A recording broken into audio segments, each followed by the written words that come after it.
Yes, sir. Yes, sir. And we are live. We have an AFC North divisional matchup between the Pittsburgh Steelers and the Cleveland Browns. The Steelers are 9-3 coming off of a win against the Bengals, and the Browns are 3-9 coming off a loss against the Denver Broncos. So, you know what? Records honestly don't tell the entire story for this game. The Browns beat the Steelers 2 weeks ago. So, I mean, I'm still expecting somewhat of a good game. I do think this is one that the Steelers should win. But I mean, who knows? Who knows how this game would go, man? I just heard that George Pickens isn't gonna be playing today, which is gonna be a big loss for the Steelers offense. Obviously, he's the number one receiver, and yes, he has been proven to be that number one receiver this season. All right, maybe not last season. You know, he didn't put up the best numbers his first 2 seasons. Since Russell Wilson has been quarterback, George Pickens has been playing a heck of a lot better ball, and the numbers have been showing. And I also got my Christmas-themed Steeler beanie. I will be putting on the lights every Steeler touchdown. Every Steeler touchdown, I will be putting these lights on. All right? Only Steeler touchdowns. All right? I'm not going to say every touchdown, every Steelers touchdown. But, yeah, man. Jameis Winston has actually been playing some pretty decent ball. He really has. I mean, he had 4 touchdowns last week. I know those 2 pick sixes, if you want to count those 2 pick sixes as passing touchdowns, then he had 6 last week. But, I mean, he's been playing pretty solid.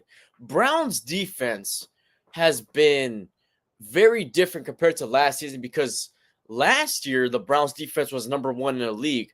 This year they've been having ups and downs. So, I mean, it's as weird as it is to say, this game is actually not bad, for the records. Them towels are waving over there in Pittsburgh, and they finally got the yellow end zones, which I'm a fan of. I think everybody is. They would do it year-round if Pitt wasn't playing there, but, since they do, they only do it, I guess, in December. They stand a good chance. They really do. It's gonna be close. It's gonna be close. What do I do with my phone, man? Whatever. It's been a while since the Browns have beaten the Steelers in Pittsburgh in the regular season. It's been a long time. So Browns are gonna need to overcome a lot of obstacles for this game. If they do.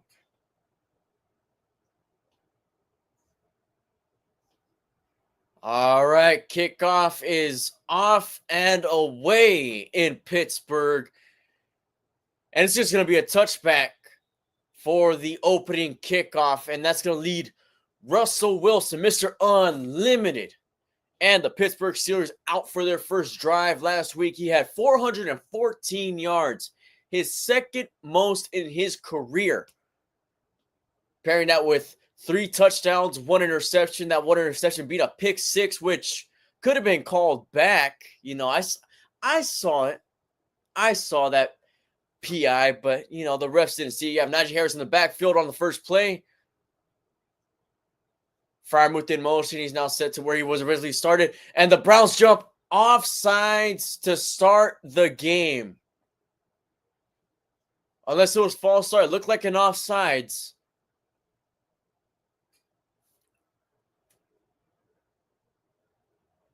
It was offsides on the Browns. So Steelers didn't even run a play yet, and they already get 5 yards. Oh, 2 of them kind of jumped a little bit.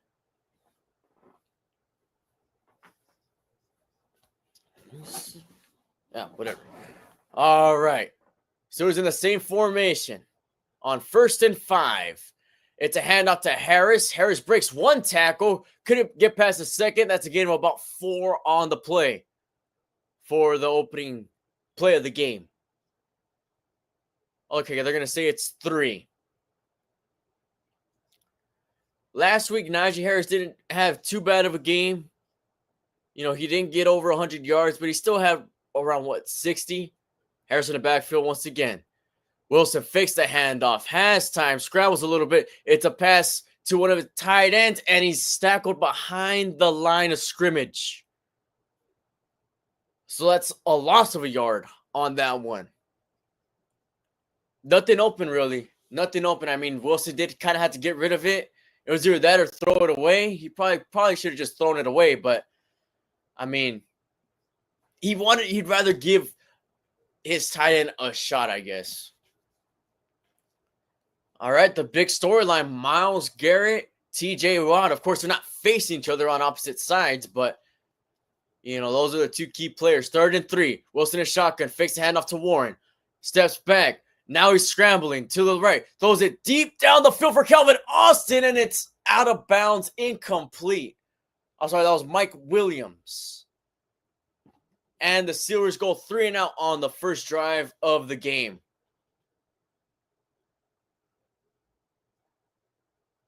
Wilson was looking for the deep ball. I mean, for 3 yards to gain, he did beat him, but yeah, it was going to be off a weird throw in order for it to be a completed pass. The punt's off, and it's a nice punt. He has to backpedal to get it. Now he's across the 15 and down at about the 16. So pretty solid punt right there for the Steelers, and the Browns are going to take it inside of their own 20 for their first drive. And out comes Jameis Winston, who last week had almost 500 yards passing with 4 touchdowns, 3 interceptions, 2 of them being pick sixes. I just had to keep throwing that out there. I'm saving them for touchdowns only, which, you know, for Steeler football, we don't even know. We don't even know if we're even going to get a touchdown. So touchdowns are a big deal. All right, 1st and 10 for Cleveland. Nick Chubb in the backfield. Winston has it. Hand off to Chubb, and he gets hit immediately by TJ Watt. That is a big loss for the Browns right there. Chubb, when he got the ball, he was hit. Just no room to run right there. And TJ Watt has something to prove here, because last time the Steelers and Browns played, TJ Watt didn't really make any noise, and it was Myles Garrett that was doing all the activity. That was a loss of 5 on that play. And we already know what happened after the game, what Myles Garrett said after that game. So TJ has a big chip on his shoulder. Steelers bring pressure once again on 2nd and 15. Watt gets it right again, and Jameis Winston throws it incomplete. He just threw it away to the ground.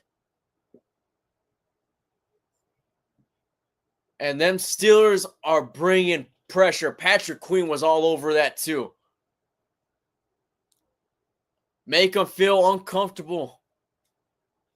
That's what the Steelers are doing. Browns wearing their orange pants. That looks it actually doesn't look too bad with their uniforms. I don't like their colorways.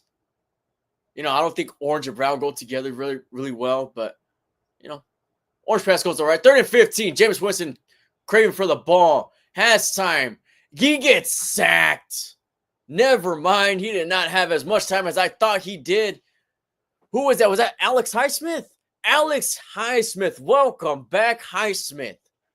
His first game back, and he gets a sack on the first drive. And he just came out of nowhere. Highsmith was getting blocked. He had a blocker right in front of him, just got right past him as Jameis Winston was about to start scrambling. So now the Browns are going to punt it from their own end zone, and the punter cannot take a single step back. Steelers bring pressure up front. He's able to get the punt off, though. Calvin Austin is going to take it to the 40, 45, and he's tackled right around the 45. So the Steelers automatically get the ball in Brown territory. Something's going on over here. Okay. Not sure what that was really all about, but Steelers going to have really good field position to start off this drive.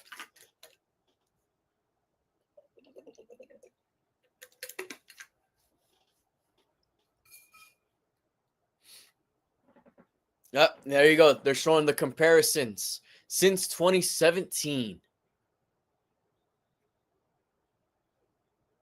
Myles Garrett obviously winning Defensive Player of the Year last year. You know, a lot of people saying TJ Watt got robbed of that, and I'd say so too. Harris in the backfield. They give it to Harris, who got blocks up front, turns it up the field for the first down, past the 20, down at about the 16, out of bounds. Najee Harris with a nice run and a first down. Big blocks. That is what we're talking about here. Offensive line left a big hole for Najee. I mean, right up the middle. Nice run play for the Steelers right there. And now they're knocking on the door in the red zone.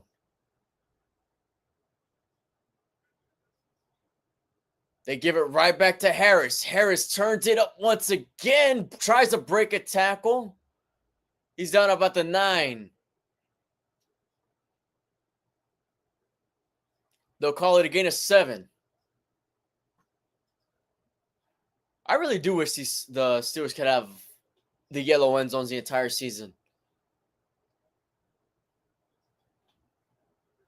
I guess because it's a little bit more work. What's up, Hectic? I'll put the scoreboard in at the first commercial break. Scotty Miller one-on-one on the outside. They pitch it to Harris. Harris tries to get blocks up front.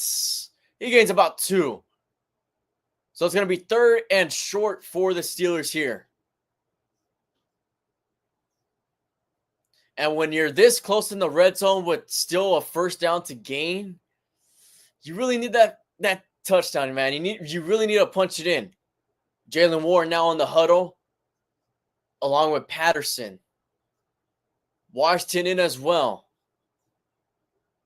On the outside as a tight end.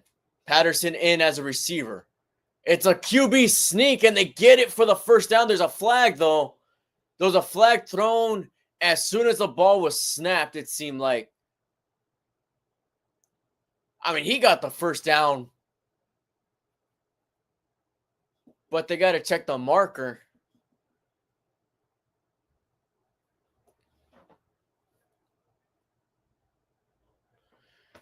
It's illegal formation on the offense. Yeah, I knew something was up once the flag was thrown, because, I mean, it was right when the ball was snapped. So now it's going to be 3rd and 6 after that penalty.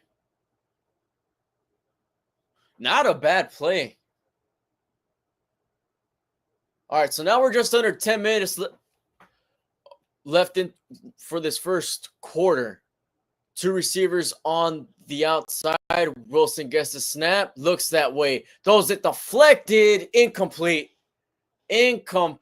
And now the Steelers are going to have to bring out their field goal unit.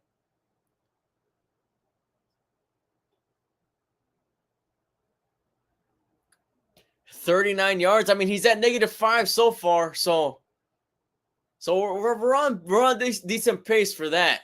On decent pace for that. All right, Boswell going to kick a bit of a chip shot field goal here.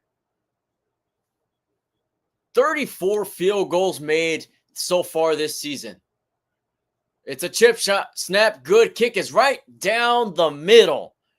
And the Steelers are up 3-0 with 9:32 left in his first quarter. After a short field, by the way, they had the ball at the 45. So the Steelers offense couldn't cash in completely.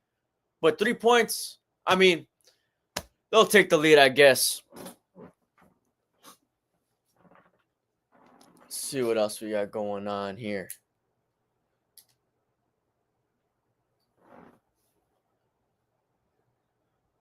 Okay, so we got the Panthers and the Eagles going on as well. Steelers played Philadelphia next week in Philly. I know that's going to be a late game. That's going to be a pretty good game, man. Saquon Barkley's just a beast. I mean, he's playing the best football of his career this season, it seems like. Him and Derrick Henry. They try to give a screen pass over there.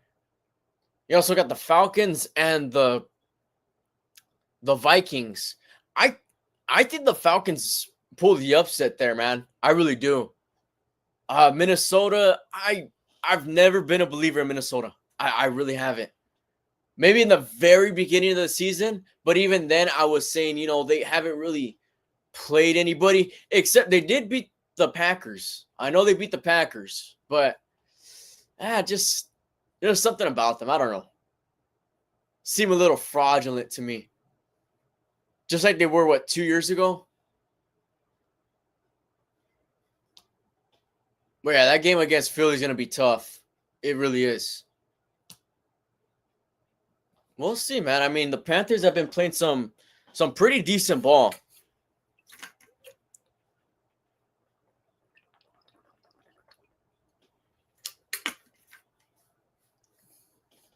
$111 yards. Damn. I guess the Panthers, yeah, I can see that. With the Niners? We're talking about today or the rest of the season? If we're talking about today, I think they should win.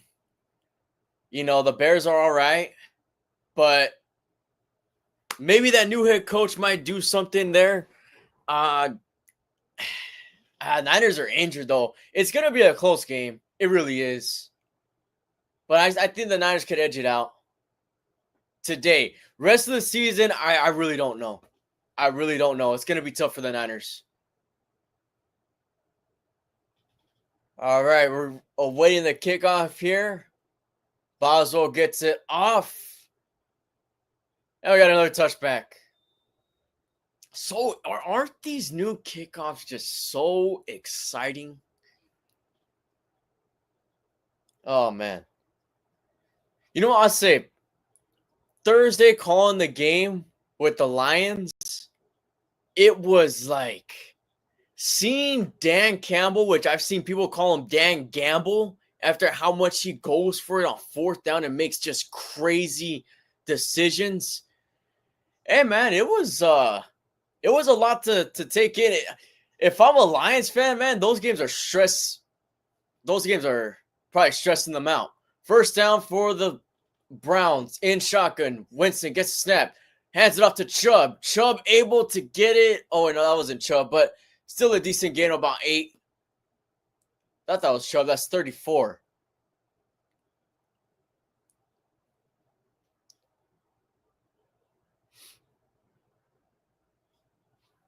So, the Browns no longer have Deshaun Watson playing right now because of injury. When do they just let him go or just let him walk like the Giants did Daniel Jones? So there's bring a 4-man rush on second. It's another handoff, and they get the first down. That was Nick Chubb on that one for a solid game of about 7. But when did the Browns finally move on from Deshaun Watson? Because this whole thing with Deshaun Watson has just not worked out for them. It really hasn't. I said I was going to bring up the scoreboard. I didn't. There we go. Just got to update that. All right, we're all good. That's good enough. All right, first attempt for the Browns. After that play clock starting to run down a little bit. They got to run the play. It was a close one. It's a pitch to Chubb. Chubb is tackled right at the line. If he got anything, it was only about a half a yard. So it's still going to be 2nd and 10. Hey, I didn't even think he got the playoff in time, but oh well. Steelers have the 4th best rush defense, 6th best in the league. Defense has been doing pretty good this season. You know, last week they did struggle against a really good Bengals offense, but for the most part, they've been doing their thing. All right, Jameis all alone in the backfield. Has it. Has time. Throws it midfield. Completes for the first down. That's more on the reception. Now the Browns are in Steeler territory. See, that's what I'm saying. It's not like Jameis Winston hasn't been playing good. He's actually been playing some solid ball, man. And these Browns, I mean, they went at it with the Broncos last week. So, I mean, they're not a complete pushover of a team. Even though they're at 3-9. All right, Winston in shotgun once again. Gets the snap. Throws it midfield, and it was almost intercepted. That was a close one right there. The Sean Elliott. Oh, that wasn't the Sean Elliott. Shoot. Oh, it went right off of his arm. Yeah, it was a Sean Elliott. Went right off of his arm. Just bounced right off of his forearm. His intended receiver was Njoku.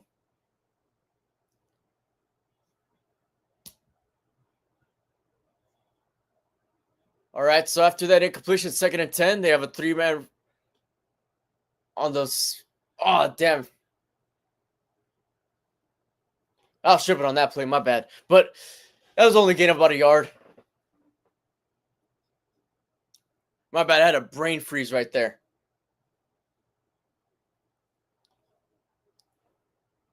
One of the Raiders are looking at Bill Belichick and Deion Sanders as a new head coach. But I also heard Deion doesn't want. I've heard of like mixed things that Deion wants to be a head coach in the NFL and that he doesn't. He's always said that he doesn't. 3rd and 9. Winston has it. Scrambles. He's going to try to run for it. Winds up throwing it. Touchdown, Cleveland. Touchdown, Cleveland. Jerry Jeudy, the man who torched the Steelers last time, scores the Browns' first touchdown of the game. He was wide open, man. Midfield. Winston looked like he was going to take off with it. Threw it right before he got past the line of scrimmage. And Jerry Jeudy found a soft spot in that defense, man. So the Browns are now up 6-3. Extra point.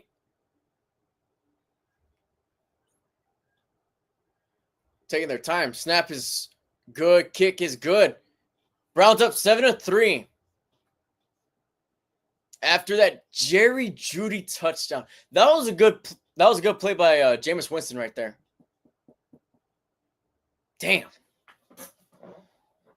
So I'm saying I think we're in for a pretty solid game. I really do. It's going to be tough. It's going to be tough.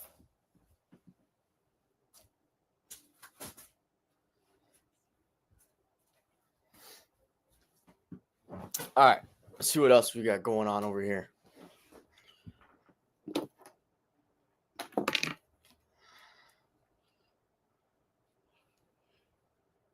All right, Baker Mayfield up 7-0 near midfield already. Mayfield has it. He's going to scramble, throws it complete. That's another first down. Ooh. Is that the big tight end hurdling over a man for the first down? Baker Mayfield looks poised, man. I tell you.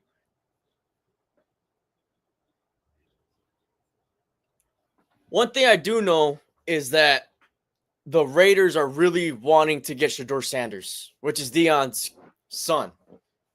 They need a quarterback. Raiders do need a quarterback, so I mean, they got to get the first overall pick first. Yeah, Buccaneers get another first down. Buccaneers are going to blow them out. It's already looking that way.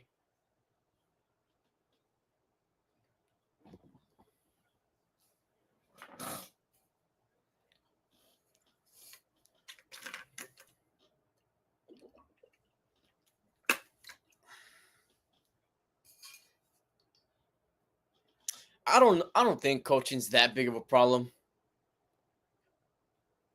I don't know, man. See, okay. Like I said on the Pick Six show, the one negative that I could say that AP didn't do or made is that they didn't get a quarterback in the draft. That is the one thing that I could truly critique and say that's something that coach did wrong. Because, I mean, Gardner Minshew and AOC, it just never was going to work out. It never was going to work out. But maybe they just want to see results like that. I don't really know what the Raiders are thinking either, exactly as an organization. You know, because before the season, they actually had a decent lineup, decent roster. All right, we're going to another touchback on the kickoff. So the Steelers are going to try to answer back after the Jerry Jeudy TD. But I think one season is not enough for Antonio Pierce. I mean, you got to give him at least 2, maybe 3 seasons, even if you're just doing terrible. One season, that's not going to do much. All right, Wilson throws it, screen pass to Patterson. He can't get past the first defender, and that's a loss of about 2 or maybe even 3 on the first play. That was not a good play call.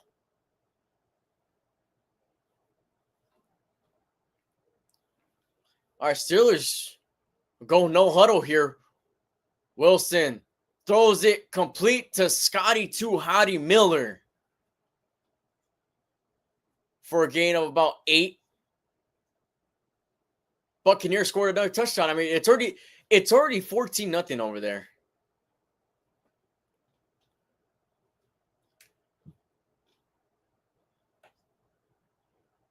All right, so we got a 3rd and 4. Steelers offense so far has shown little to nothing here. 0 for 2 on 3rd down conversions. Warren's going to move to Wilson's left in shotgun. Wilson has it. Backpedals. Needs to get rid of it. Does. And it's incomplete. He just threw it away. And this offense, once again struggling against the Browns defense.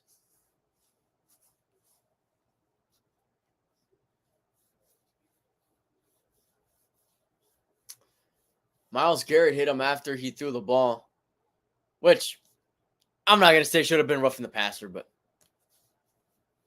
thrown out there. There's a flag thrown now on the field. It didn't look like a terrible, yeah, that's a flag. All right, what's going on over here?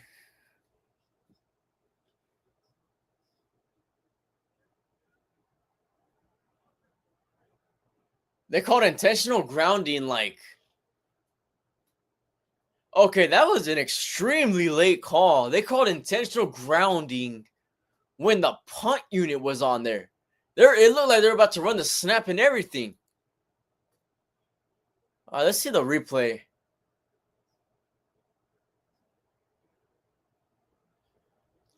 Okay.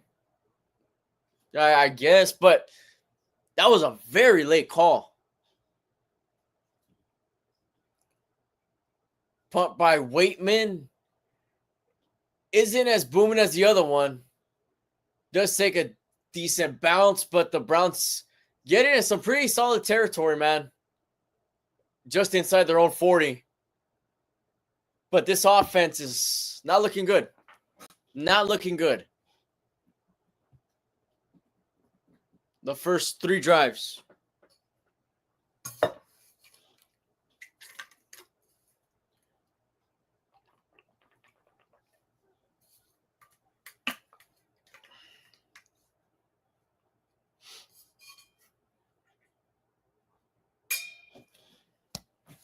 But the Raiders, back on the Raiders, they're at a point where they need more than just a quarterback now. They need a receiver.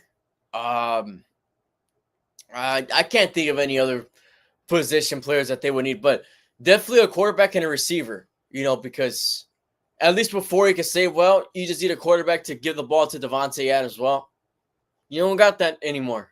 You don't. And it's not like Devontae Adams is even on a good team right now. So, yeah, I think he only has one more win than the Raiders do. So, I mean, I guess he's one game better than what he would have been.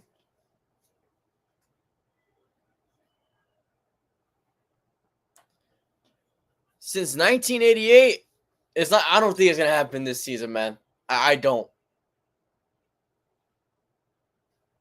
I think the Steelers offense is gonna start as long as the defense can keep them in the game. I hate the fact that the Steelers are such a second half team, but as long as the defense can keep it within a possession, we should be all right.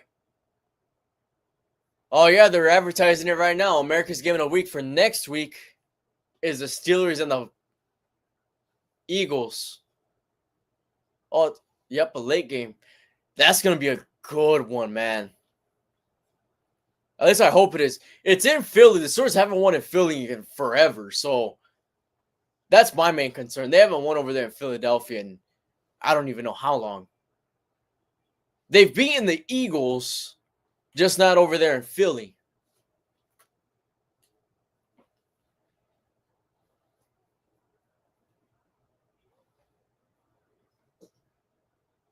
It's like when the Steelers would play the Raiders when they were back in Oakland. They could beat the Raiders here and there, but when it was in Oakland, the Steelers cannot beat the Raiders in Oakland. I think Big Ben was like 0-4 or something in Oakland. Something crazy like that. All right, 1st and 10 for the Browns. There's shotgun. Winston has 2 running backs on each side, or 1 running back on each side. It's another handoff play, and that's a mediocre gain of about 3. All right, so they're starting to use both running backs. Is that something we're going to see a lot more often in the game, where you utilize both your running back 1 and 2? Because, I mean, we were seeing it with the Niners for a little bit. I mean, we haven't seen it with the Steelers for really the past 2 seasons. So is that something that's going to be a new trend? Winston has it, looking for someone downfield, looking for his tight end, but threw it incomplete. I don't even think his tight end was ready for that one. So that's going to bring a 3rd down for the Browns. 3rd and 6. Yeah, Patrick Queen on Njoku.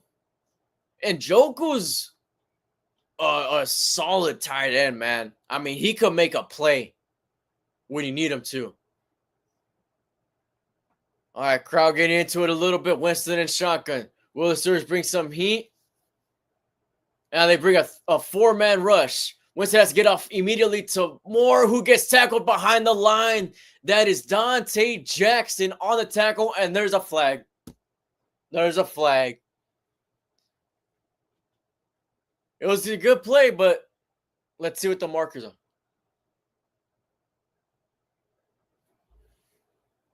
It was roughing the passer. Roughing the passer on who? I wasn't paying attention. On Highsmith?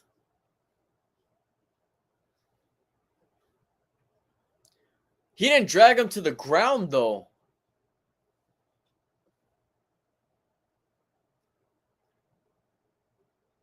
Okay, see, The thing is, when they call roughing the passer, they say because the quarterback got drove to the ground. He didn't get driven to the ground. He just got hit.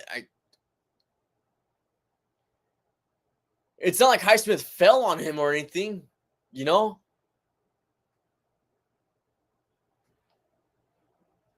Highsmith even took himself out of the way so that he wouldn't drive Winston to the ground. So that just kind of contradicts what roughing the passer really even means. But, oh well, whatever. Browns down in Steelers territory. Winston and shotgun. Hands it off to Chubb, who cannot really get past anybody. Still got about a yard on the play.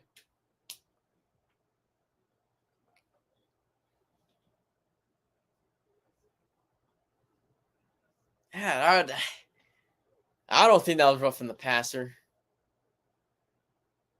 Ooh, Sammy D with a passing touchdown, 49-yard touchdown to Jordan Addison. All right. How about Detroit already clinching a playoff spot? All right, Browns have two receivers to the left. Winston throws it incomplete, looking for Jerry Jeudy. Just kind of chucked it out of bounds, though. So it's going to be another third down for the Cleveland Browns here.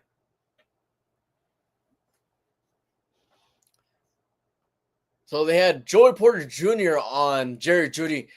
JPJ's kind of just had an up and down season, you know. Sometimes he has been shut down. Other times he has been getting kind of burned. And then obviously the penalties. You know. Is it a little bit of a sophomore slump? Could be. Play clock running down. They didn't get the playoff. And there's a flag. Okay. So it's a delay game. Yeah, that's what I thought because the play clock on the screen kind of stopped. So, yep, delay a game. So it's going to be 3rd and 13.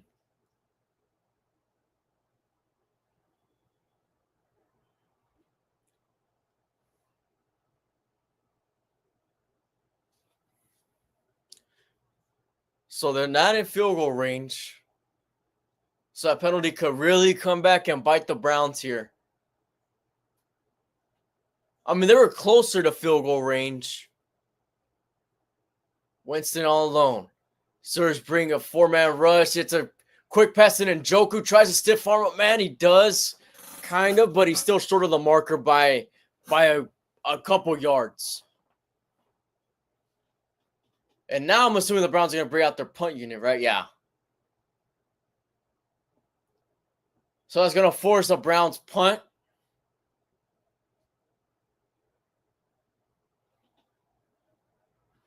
How do you pronounce the punter's last name? Bojo Rodriguez? Huh. Interesting. All right, the punt is away. Let's see if they could pin him back to the 1.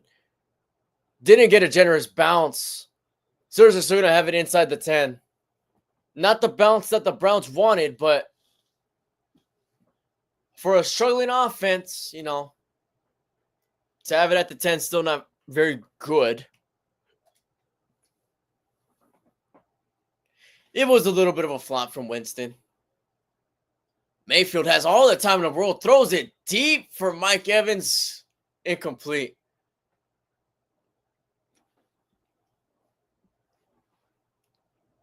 That's still nothing over there in Philly. Bryce Young with a bit of a jump pass, throws it incomplete. Now I'm seeing people starting to take Bryce Young a little bit more serious. A lot of people were saying that maybe he just isn't a franchise quarterback, or at least not for the Panthers. You know, there was even rumors about him getting traded out of Carolina. But now with the way he's been playing, I mean, they haven't been winning games, but Now he's starting to look like that franchise quarterback that the Panthers expected him to be. You know, maybe not to the level that they expected him to be because, I mean, they traded, 2 first rounders for him so that they could get him. But, I mean, there's still hope. You just got to build around Young. That's really it. And maybe even just a better system, maybe a different OC. You know, there's still very much a lot of problems with the Panthers, so they're still in rebuilding mode by far. But the Panthers take a 3-0 lead against the Eagles. How about that?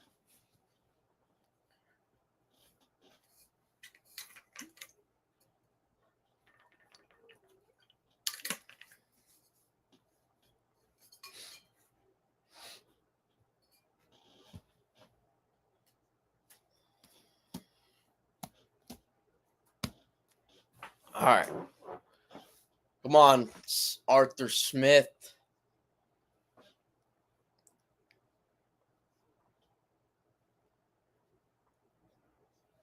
So is this just showing how bad the Bengals defense is? You know, because I mean the Steelers were doing whatever they wanted to do against that Bengals defense, really. Steelers only have 37 total yards with 1 first down. Harris in the backfield on his play. It's a quick pass to Miller. Miller gets past one guy, and he's just short of the first down. So that's going to be 2nd and inches.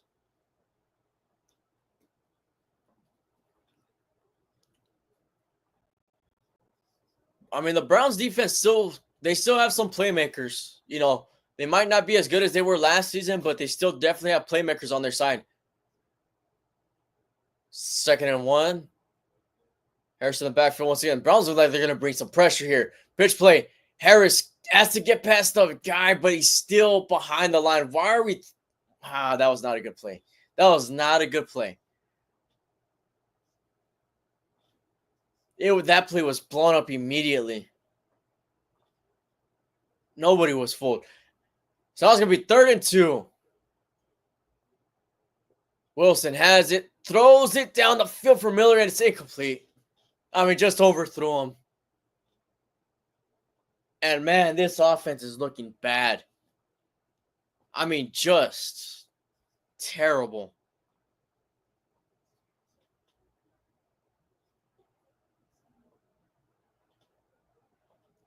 And Wilson hasn't really been very, very accurate either.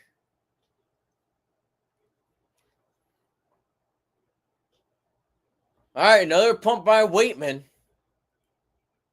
That was actually that one was a good punt. It's returnable though, and he's taking it up, spins, and they get it at about the 37.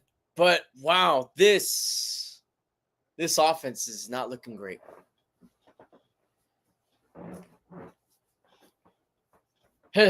Especially when maybe I'm comparing it to last week a little too much. Maybe that's the problem here.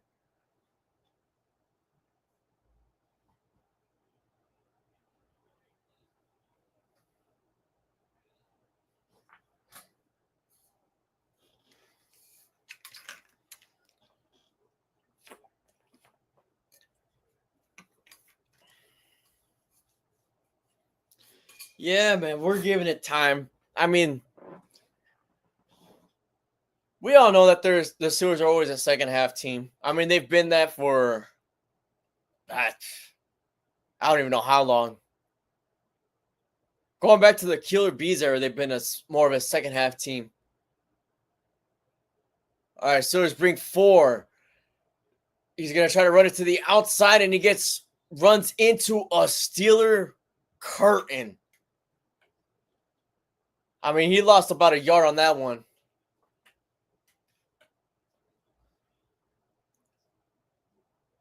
Should I figure out who their backer is? It Ford? I think it's Ford, yeah.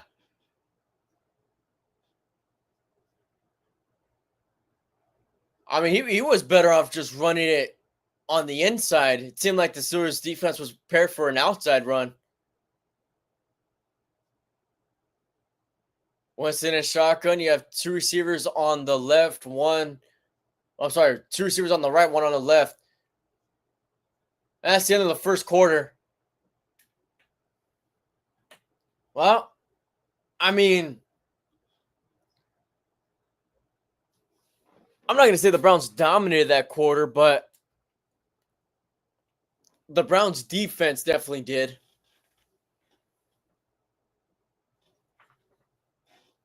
All right, looks like the Raiders are starting to push up the field a little bit. First and 10 for the Raiders. And they... What was that? Did the Raiders run a quarterback sneak, or did he just fumble the ball at the snap?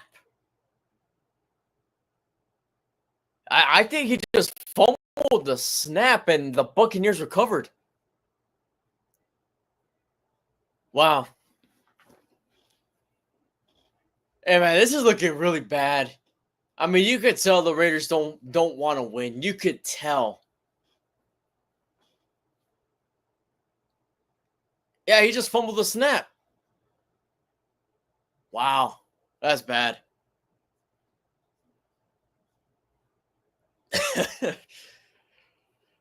Oh, man, they really want Shador that bad. They're going to have to lose out in order for that to happen. So, they're going to have to lose their next 5 games. I don't know if they need help. I'm not too sure if they have the first overall pick right now as it stands. Saquon Barkley with another first down. Damn. All right, so we got it 7-7 over there in Minnesota. Falcons getting the ball right back after the punt.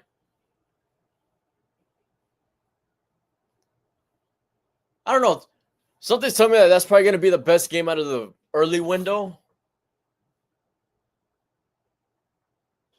I do think at some point the Steelers are going to settle down and put some points up. I do. So far, without George Pickens, it's looking rough. I'd say try to get the running game going. I mean, if you're trying to pass the ball a lot, it has been working. So, I mean, you have Najee Harris and Jaylen Warren. One of the best 1-2 punches in the league. So I'd start running the ball.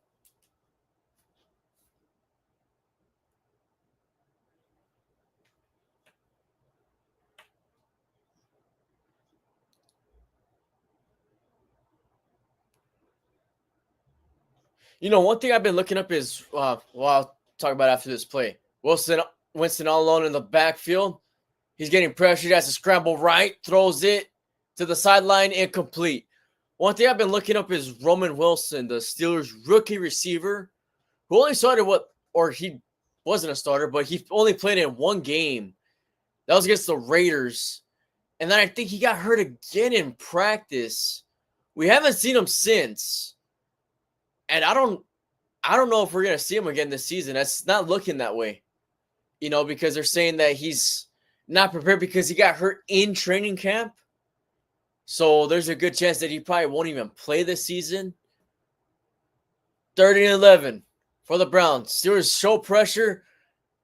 Steelers drop back a couple. And it's another incomplete pass for Winston.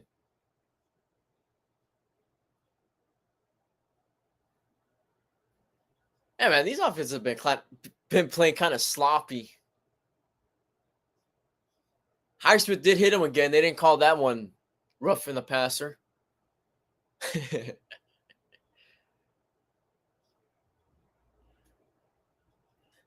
I'm trying to pronounce that punter's last name. Bojo Rica? Something like that.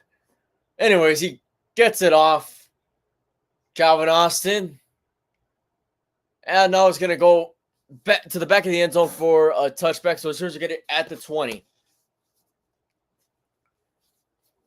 Once you get mad, I'll watch a Raider game. Or stressful.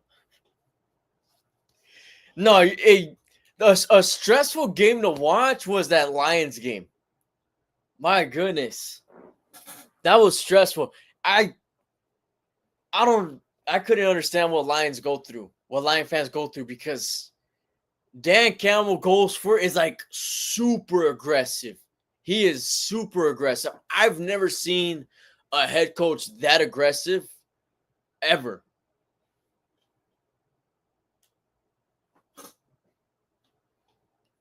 The only time someone plays like that is in a game of Madden. You know, when you're going for fourth down all the time. That's really it.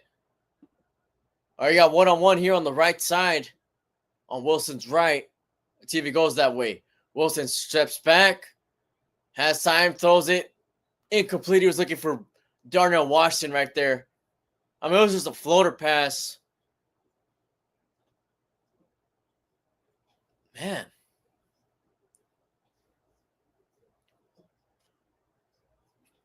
You got the Jets beating the Dolphins 10-9, huh? I mean, the Jets aren't even playing for anything anymore. The Dolphins, kind of. I don't think any team's going to make it to the playoffs right there, though. All right, Warren. It's a gift to Warren, and he's hit immediately. Immediately behind the line of scrimmage. Thomas on the tackle. I mean, nobody blocked him. Nobody blocked him.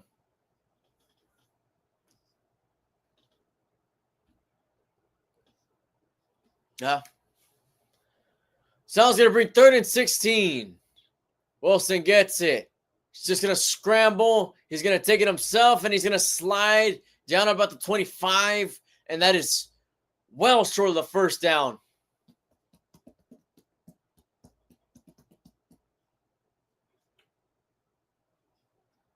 Well, at least the defense is keeping us in the game. At least the defense is keeping us in the game.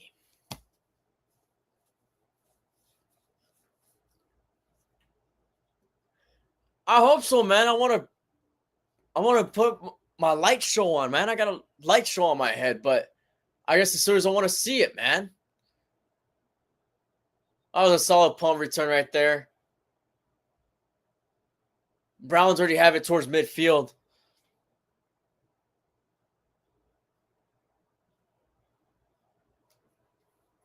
Man.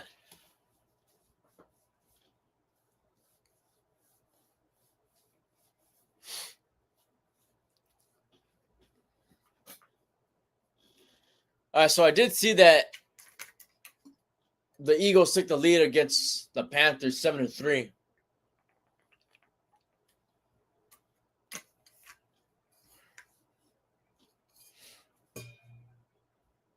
And best believe the Steelers are going to have to be a 4-quarter team next week against the Eagles. I mean, I didn't take them that seriously going into the season. I knew that them getting Barkley was going to definitely help them, but I mean, that guy's really just putting the team on his back, and they're one of the best teams in the NFL right now. I mean, they're hot. They're heating up. So that's a dangerous team right there. That really is. And I guess all Saquon Barkley needed was just to be on a good team. That's really all he needed.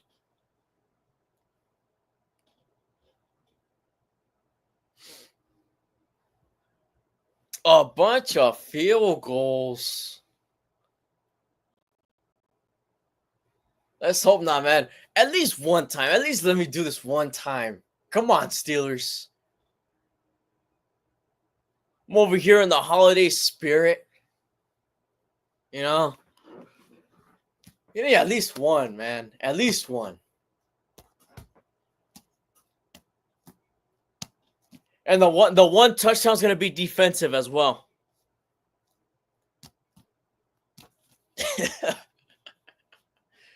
It's going to be like the Chargers game last week where the Chargers defense scored for the team. And the rest were just nothing but field goals.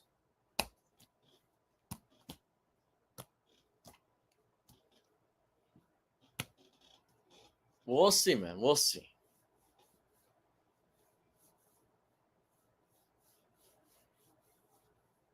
It just seems like the the Browns defense knows what's coming every play.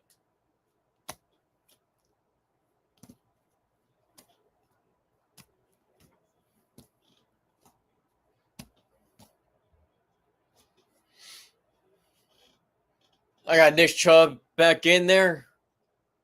In the backfield, Jerry Jeudy. Winston drops back. Throws it. Intercepted. Intercepted. And he's down about the 30.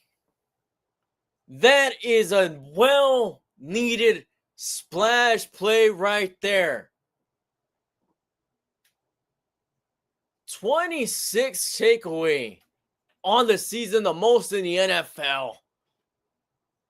Winston tried to force it to Chubb. And it just didn't work. It didn't work. Benton on the interception. And how often do we see a lineman, a defensive lineman, get an interception?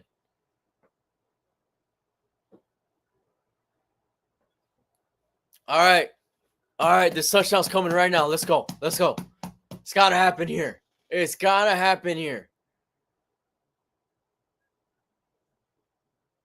It's a quick pass and an incomplete. I might have been deflected at the line because that was a complete dud of a throw.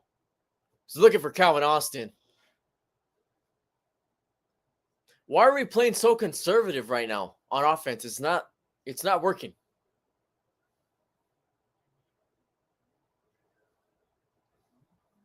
So just give the same exact look. It's a handoff to Patterson. Patterson, gets about 3. And Steelers already close to going on the verge of going 3 and out here.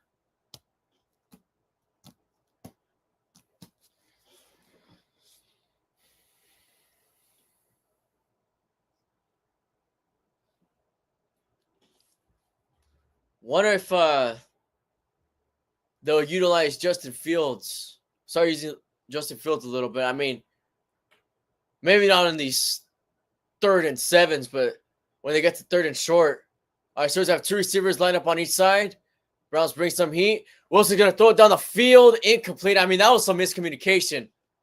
But there's a penalty on the play as well. Calvin Austin was looking for a flag. I'm not sure what it could be on.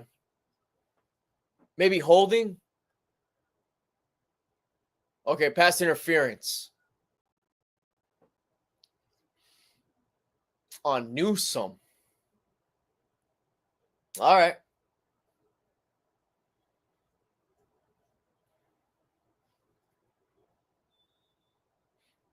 I'm going to be real. There wasn't that much contact on that. But if that's how we're going to be able to move down the field, screw it. All right, let's run the ball. Let's punch it in. Harris in the backfield. It's a play action pass. He doesn't have that much time. Throws to the Freiermuth. And he takes it to about the 5.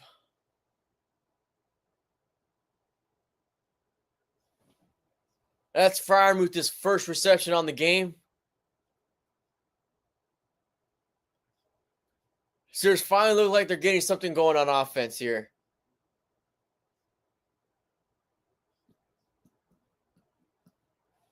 All right, here on 2nd and 3, this is a run play here. It should be. So it's on shotgun. Harris to Wilson's left. You have 2 receivers on the top of the screen. He looks that way. He's going to take it himself. Gets blocks, and he gets the first down.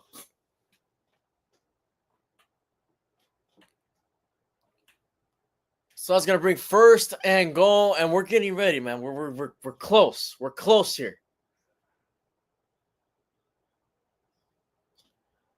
I was just checking to see if the scoreboard is. So sometimes that thing doesn't update. I think it's good enough, right? I can't even read the time on there, but the score's right. That's all that matters. 1st and goal for the Steelers. Myles Garrett looks like he's starting to get a little gassed over there. Steelers in shotgun. I don't really like the formation here on 1st and goal. It's a handoff to Harris. Harris punches it in for a Steelers touchdown, and let's do it. Let's do it, baby.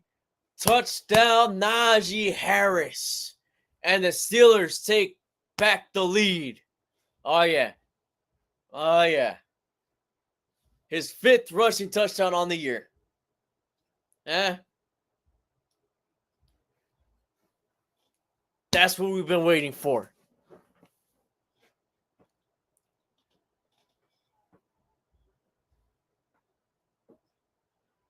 Extra point from Boswell is up and good. So the Steelers are up 10-7 after the Benton interception that led to a short field, and that led to a Najee Harris, 3-yard touchdown or so. All right. All right, we got something going here. I just dropped my microphone on. Or I just dropped my ball on the microphone.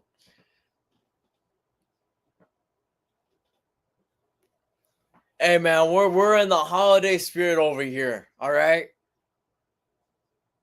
And if that's the one time I get to do that, so be it. So be it. As long as we win. As long as we win. That's all that matters. Our Raiders pushing it down the field on 3rd and goal. Over there in Tampa Bay.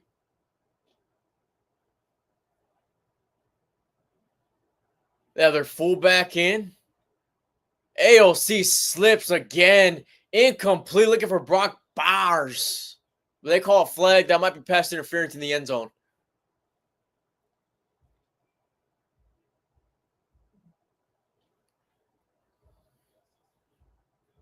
Damn.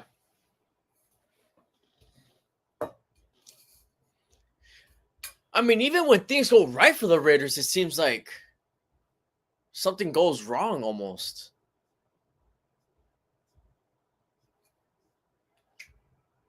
Like, I mean, AOC just kind of slipped. He kind of tripped himself up.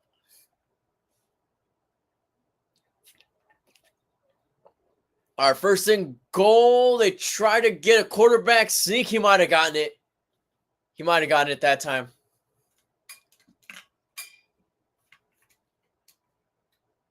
Ooh, Bryson with a nice throw and a first down. Yeah, man, these I'm gonna be honest, these Raiders are tough to watch on offense. I don't know if this is how they've been looking the entire season, but these past few weeks, that offense has been playing very sloppy. Very sloppy.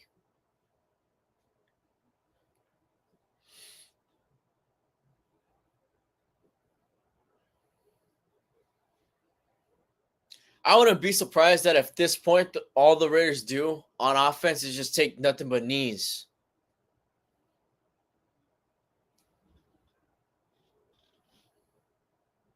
Like in the movie The Water Boy, because the defense is so good that the defense is scoring points, so they just start taking knees. But in this case, they're taking knees just so they could lose. All right, Boswell with the kickoff, and it's another touchback.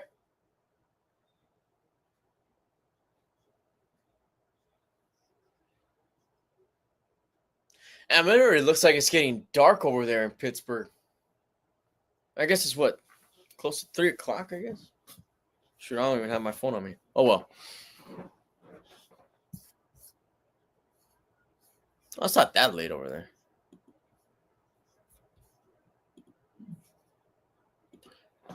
But all right. First down for the Browns.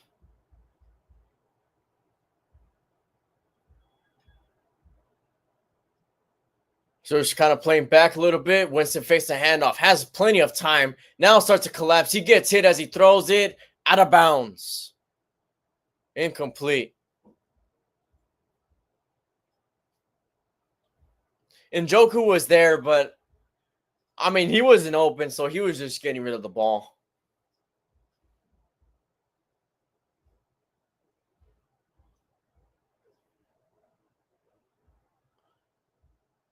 Damn, man, that tight end's a big dude.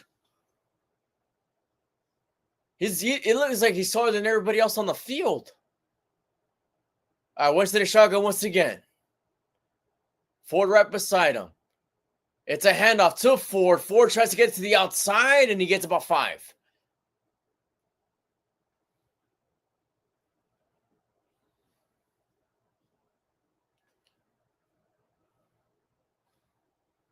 So now we got a 3rd and 5 here.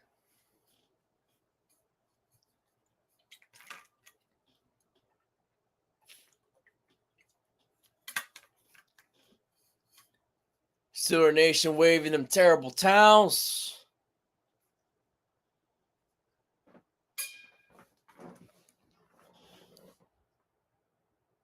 Winston all alone. Steelers bring a 3-man or 4-man rush. Winston's going to throw it down the field. Incomplete.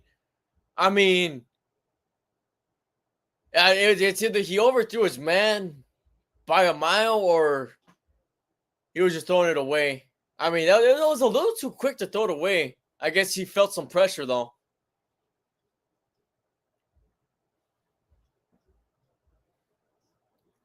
Cam Sutton was around there.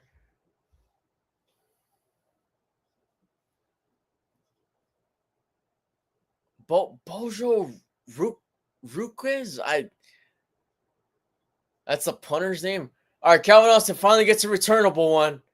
He tries to take it up a little bit, and he gains about only 7 on the return. So Steelers get it from the 19.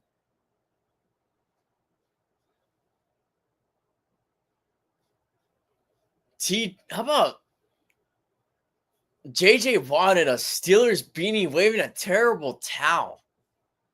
Huh? J.J. Watt, the only Watt brother not to play for the Steelers.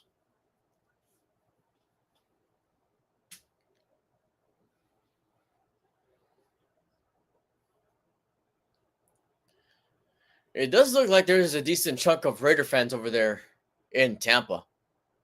Mayfield pump fake, spins, and gets sacked. I mean, and who else would do it other than Max Crosby?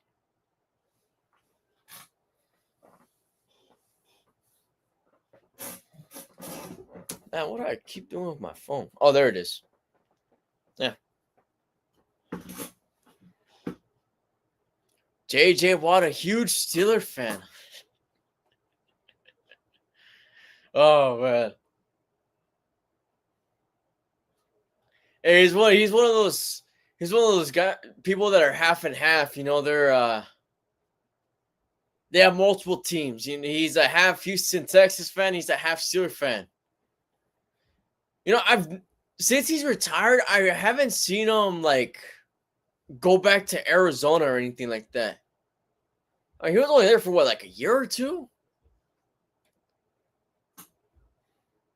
But I haven't seen him embrace him being an Arizona Cardinal.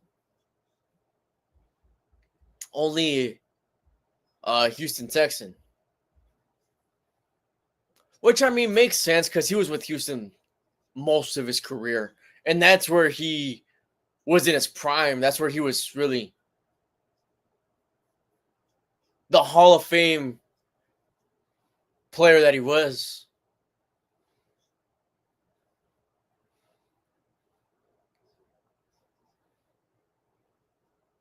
I mean, he would have receiving touchdowns. They would put him in on offense and everything. In his prime, J.J. Watt was insane.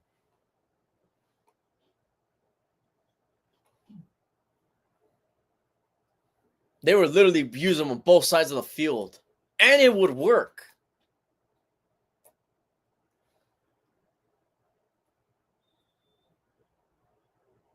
All right. So first attempt for the series. We have more combined punts than completed passes. Wilson hands it off to Warren, who gets about 2 on the play.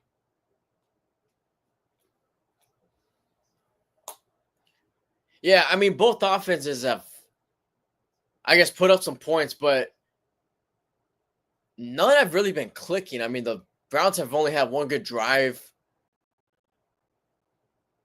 Seriously, the one time they scored a touchdown was on a short field. Wilson hands off to Warren once again, who gets more blocks up front this time and pushes up for a gain. About 6, maybe 7. See where they mark it. The call of gain is 6 on that play, so it's going to be 3rd and 2.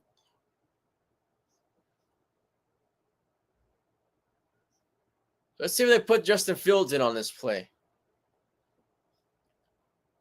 All right, now they decided to keep Wilson in now.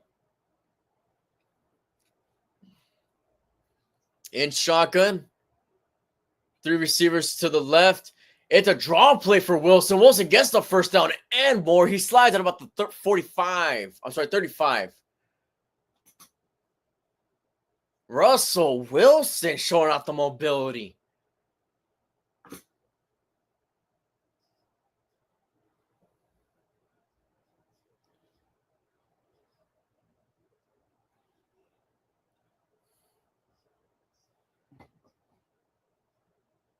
And he knows how to slide, former baseball player. I got Warren in the backfield. Another handoff. He gets past the line. He spins. He's still fighting for the first down. Nice run. Strong run by Jaylen Warren.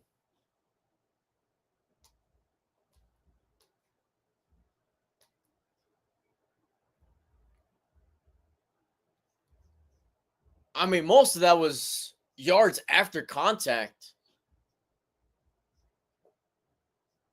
Might as well just keep feeding the rock at this point. It's another handoff to Warren. Warren turns up once again. Not as much success. They're still pushing forward. Whistles finally blow. Got a little pushing and shuffling going on as well.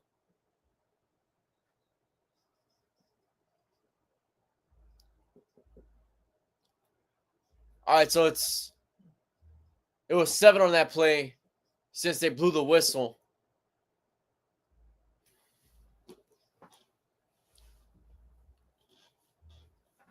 All right, things got a little chippy. After that.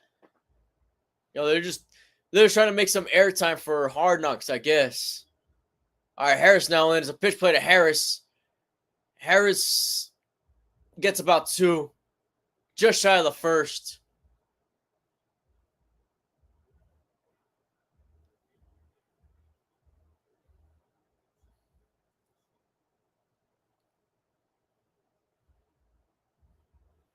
You know what? Since Hard Knocks is in season. All right, 3rd and 1. It's a quarterback sneak. Looks like he got the push up front and got it. Oh, yeah, he got it for the first down. Russell Wilson once again getting the first on his own. But I don't know. Since Hard Knocks is in season, I don't really like that, man. Maybe because it's my team. I just feel like it's a big distraction. Wilson gets the snap. Looking deep. Complete. Mike Williams. And yeah, that's a pass interference. He pushed off. Offensive PI.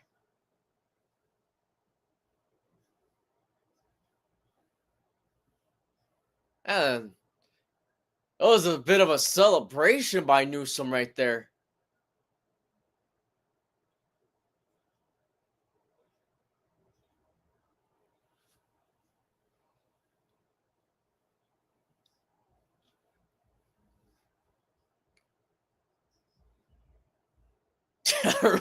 I don't know whether they're showing Pickett so much on the sideline, man.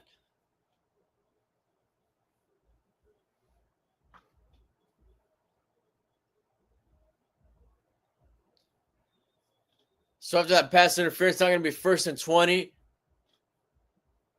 Nice to see Mike Williams out there more often. Warren, it's going to be a quick pass to Warren. Warren takes it past the 50, past the 45. That's a decent chunk play right there.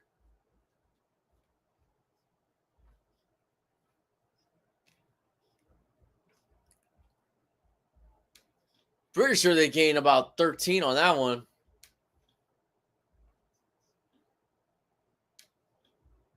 A gain of 11. Wilson all alone in the backfield. 2 receivers on each side. Brown's playing kind of soft on the right. And he throws it right. Quick pass incomplete.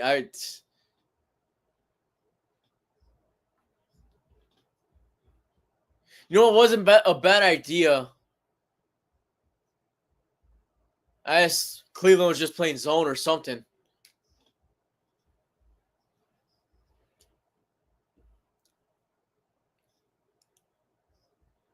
Yeah, that wasn't a good play, man.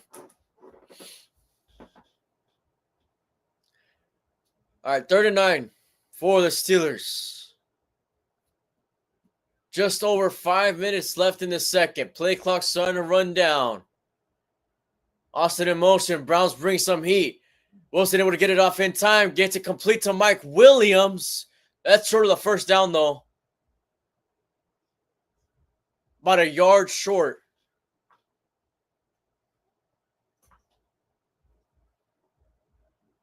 Let's see what the Steelers decide to do here.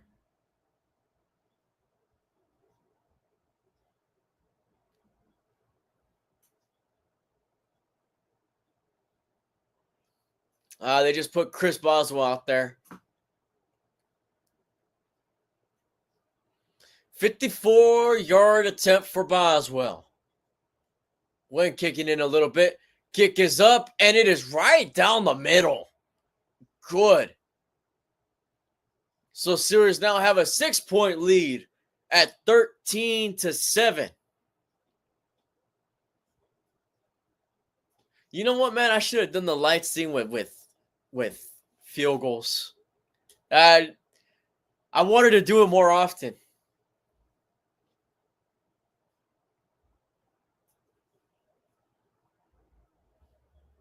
Steelers MVP, man. You know what? Everybody's talking about who should be the NFL MVP. You know, you're throwing in Josh Allen. You throw in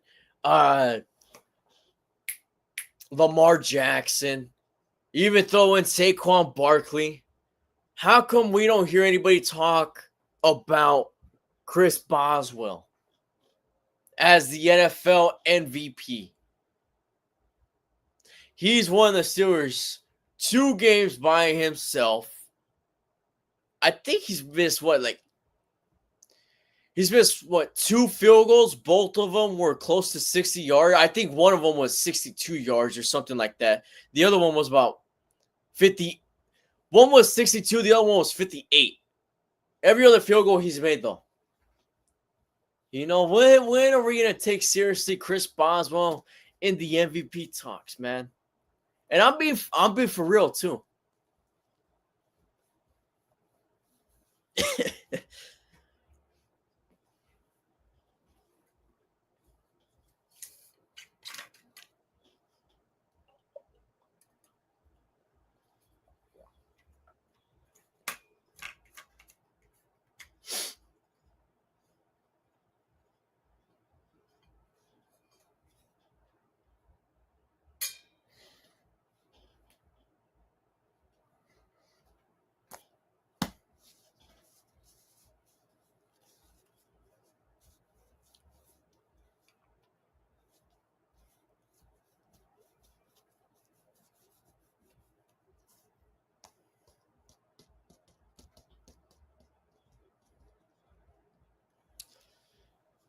All right, man.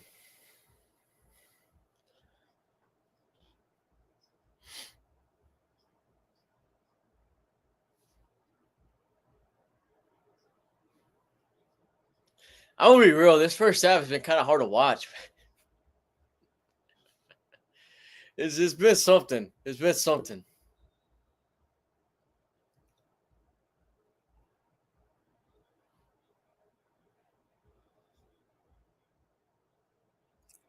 Boswell with the kickoff. And it's down for a touchback by Ford.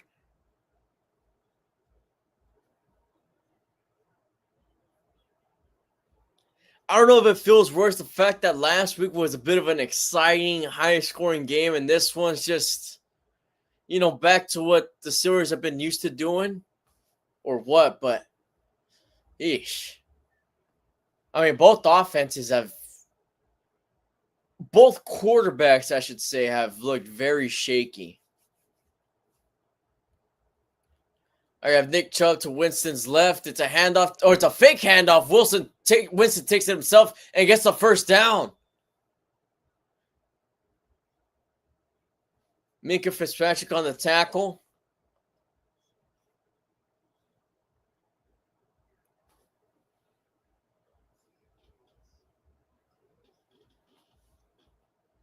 Man, that faked me out too. I wasn't expecting Winston to take that.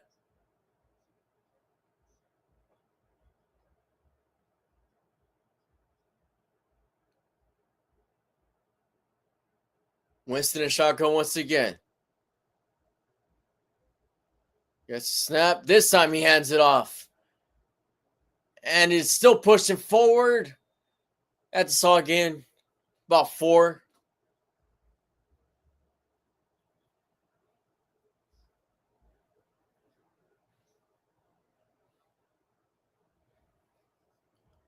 So Chubb so far, 5 rushes for 8 yards. 2nd and 6. Steelers kind of playing a little bit soft up front. Winston is going to get sacked. He tried to avoid the pressure. But Cam Hayward got in there. That was multiple Steelers.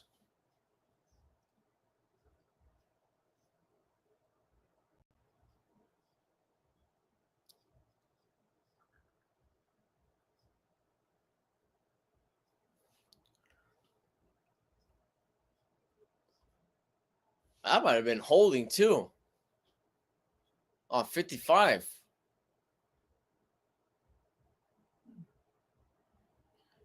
Okay, Steelers call timeout. Does anybody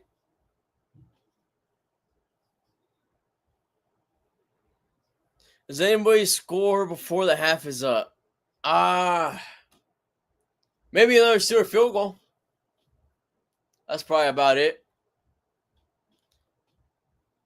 Say you say the Christmas spirit, turn the lights on. I don't want these to run out of bat or die though, because then one of the Steelers score a touchdown and then these aren't on anymore. All right, 3rd and 12. Winston avoids pressure, scrambling, looks downfield, gets it out to Njoku for the first down. That wasn't Njoku. That was another tight end, but it kind of looked like Njoku.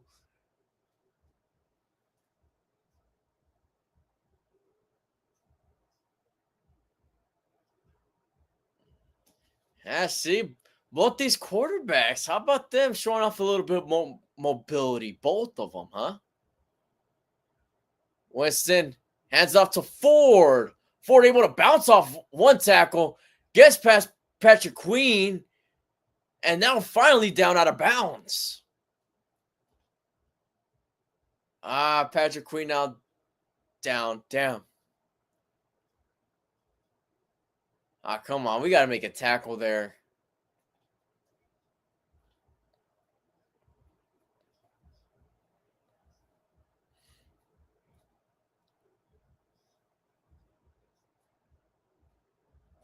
Well, that leads to a 2-minute warning.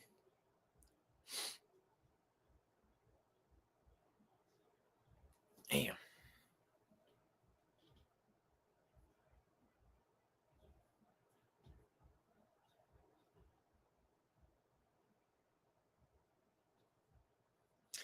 Hey, after this game, the Steelers' schedule is intense, man. I think it's 3 games in 10 days or something like that. 3 games in 10 days or 3 games in 11 days. In that span, they play the Eagles, they play the Ravens, and they play the Chiefs. Right? Yeah, I think so. Let me fact check that real quick. I think that's what the schedule's looking like.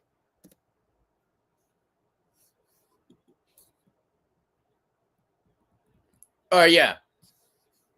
Yeah, so they play the Eagles on the road.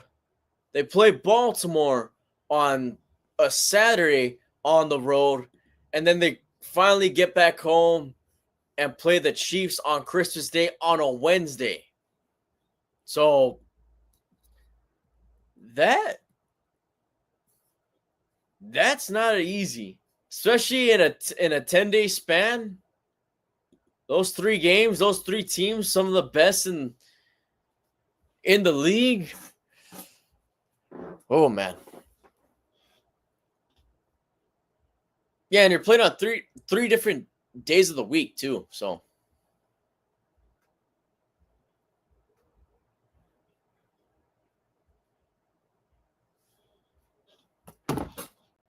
damn it. Keep dropping my ball, man.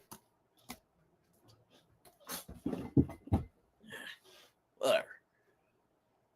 All right, guys. The Eagles up 14-10 over there. Same thing with the Buccaneers. Same thing with the Vikings. All right, we got 3 screens over here with the same score.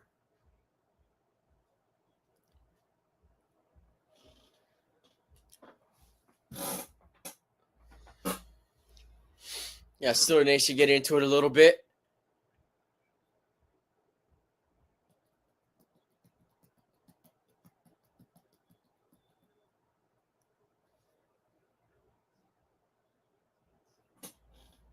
Second and 3 for Cleveland.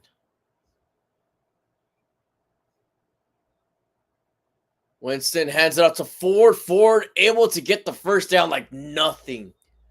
That's a gain of 5. He gets thrown down by Herbig.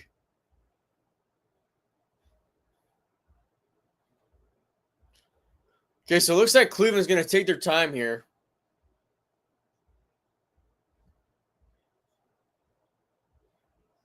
I didn't realize that Cincinnati's 1-3 in the division.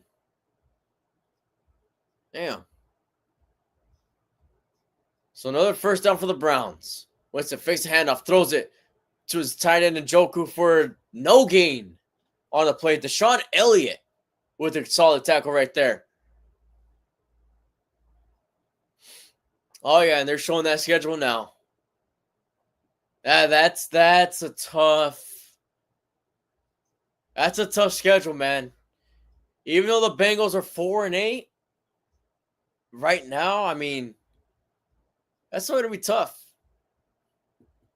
Second down, Winston gets pressured by Watt, able to avoid it, gets to his tight end who gets the first down and more. Wow, he was able to keep his feet in bounds.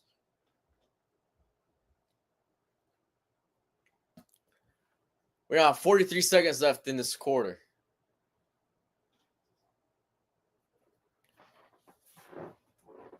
Damn, man.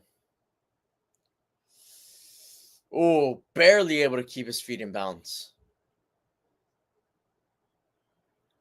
Winston 7 for 16 in this half.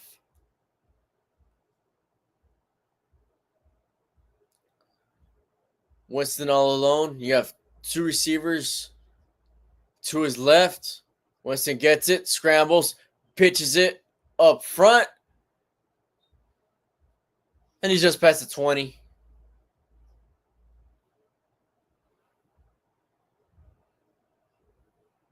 It was just a short gain. Cleveland takes their first time out of the half.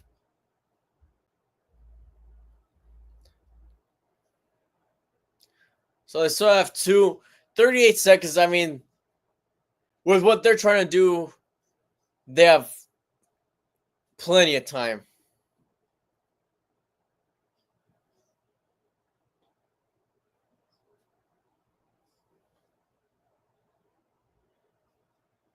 Oh, yeah, seeking first season sweep since 1988.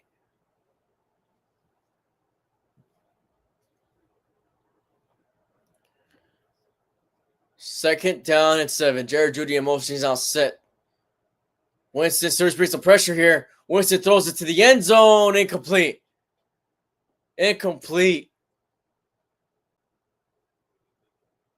I think he was just throwing it away.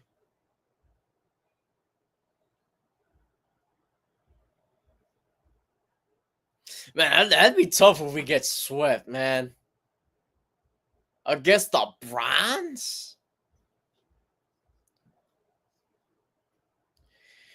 It almost seems like right now the Steelers can't beat the Browns in Cleveland and the Browns can't beat the Steelers in Pittsburgh. That's really what it is. I mean, we used to poke fun and say, well, this isn't a rivalry, the Steelers beat them all the time, It's the Browns are just the Steelers' little brother. But since like 2019, honestly, out of everybody in the division, the Browns have been giving the Steelers the run for the money every season, whether we like it or not.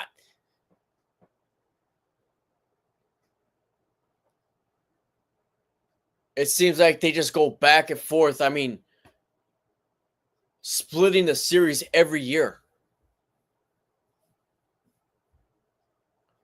All right, 37 for the Browns. Jerry Jeudy now moves to the right side. You have 101 on the right side as well with Dante Jackson. Winston throws it over there. And it is incomplete, deflected.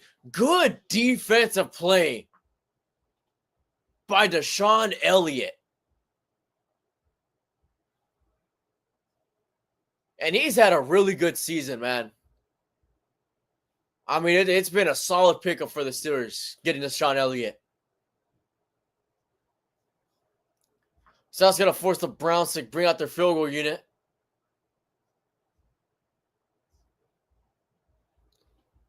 Justin Hopkins from 38 yards. He's got the perfect setup. And it's no good. He missed it. He missed it. Wow. Wide left. Snap looked all right. Wind does look like it's blowing that direction.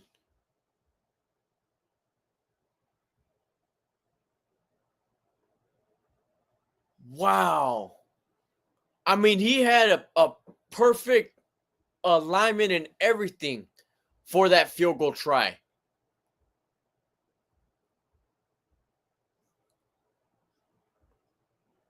All right. Steelers have one timeout, 23 seconds left. Let's see if they try to do anything here from the 28. Browns defenders playing kind of back. Wilson scrambles outright, throws it downfield, and just throws it away. 16 seconds left.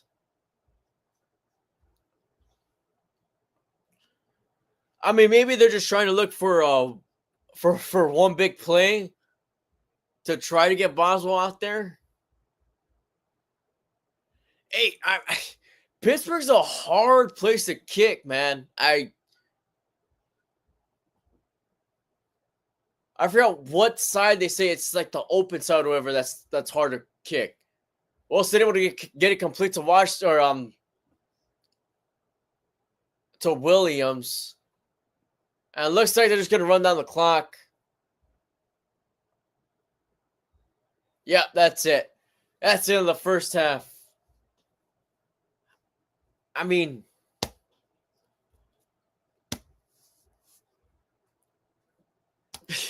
I don't really know what to say about that half. Honestly, this has been the worst that Wilson's looked, I'd say. Defense has been kind of bailing out the Steelers a little bit. I mean, the Browns really only had that one good drive. They were actually moving the ball pretty well in their final drive of the half. But a missed field goal from 38, that was surprising.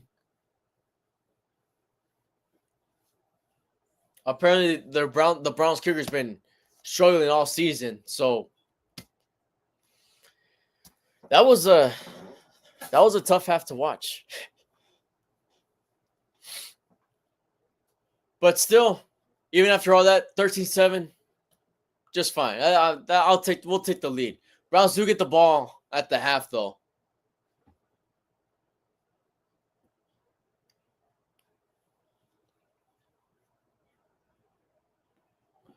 You know, we got a good Sunday nighter tonight. We do. We got a good Sunday nighter. The Chargers and the Chiefs. Two really good defenses, man. Two really good defenses. And let me say this.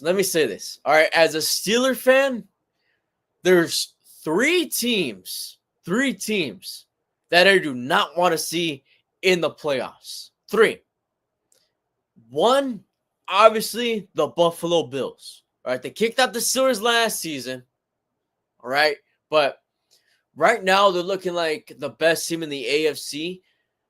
The one thing I critique is that they haven't beat Patrick Mahomes in the playoffs. But regardless, they look like the best team. Defensively, offensively, just as a whole, they look like the best team in the AFC. All right, I mean, and they've even beaten the Chiefs, who have the best record. Number 2, the Chiefs. All right, I mean, Steelers do play the Chiefs on Christmas Day. That should be an interesting game, but you know, it's looking more than likely like you're going to have to play them in Kansas City, which is in of itself a tough place to play. Number 3, I'm going to go with the Chargers. And why I'm going to go with the Chargers is because defenses travel. See, offenses, if you have a high-power offense, all right, with not a great defense, and you're on the road in January, you know, you could struggle. You really could. But a really good defense, you could go on the road and the defense is still just light it up, you know? I know the Steelers did beat them early in the season. The Steelers did beat the Chargers early in the season, but admittedly, the Chargers were a bit banged up that game. But also, Russell Wilson wasn't playing as well. So, I mean, those are the 3 teams I wouldn't want to see. Houston, I don't know, man. They're not looking as good. The Houston Texans, these past few weeks, well, I mean, few weeks, I mean, like the past 4 or 5 weeks, they just haven't been playing that great of a ball. They just haven't. You know, they had that good half against Detroit, and then they wound up blowing that game. But, I mean, I'll stand on the top 3 teams that I would not want the Steelers to play in the playoffs, which I know they're going to have to play one, at least. Are those 3, the Bills, the Chiefs, and the Chargers. You know, those teams can be dangerous. And I'm telling you, the Chargers are a sleeper pick. They would be my sleeper pick if I had one. All they need is Justin Herbert to hit his stride. If Justin Herbert could start playing his back to his old self, oh man, they'll definitely be a dangerous team, man. Seriously.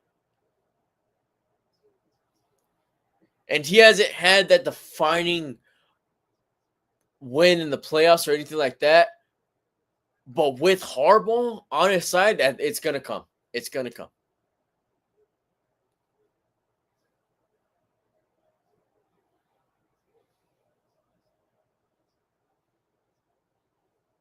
And maybe even at some point the Chargers do dethrone the Chiefs in the AFC West. Yeah, who knows?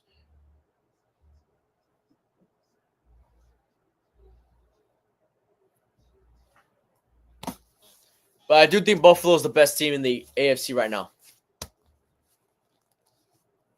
NFC wise, when you flip it to that side, you got to go Detroit. I think hands down. So you could go on and have a dispute with the AFC right now. NFC, there's no other team that looks as good as Detroit. No other team. Packers came close to beating them. But I mean, the Lions hold the longest winning streak in the NFL right now. They haven't lost since week 2. Since week 2. Yeah, they're hands down the best team in the NFC.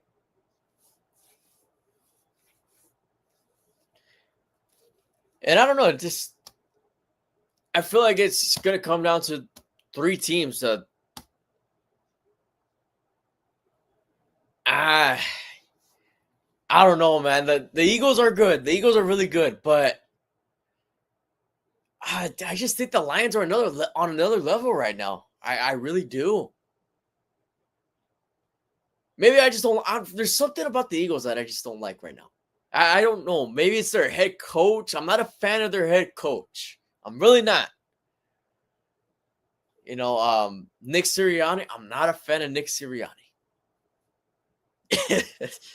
Maybe that's the reason, but the Lions are just on a different level right now. And maybe that's the NFC Championship game. Maybe it is. Eagles and Lions. And if it's not Eagles Lions, then it's Packers Lions. I think we all want to see that game again. I don't think anybody would complain if we see the Packers and Lions in the playoffs. Because I mean, they put on a show on Thursday night. I mean, going back and forth.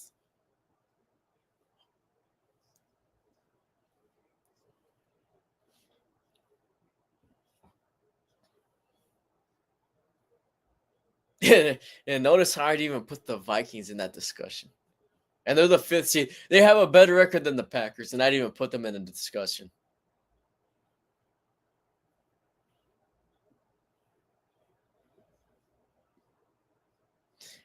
I'm still confused on why they got Daniel Jones. I don't know why they got Daniel Jones. I really don't.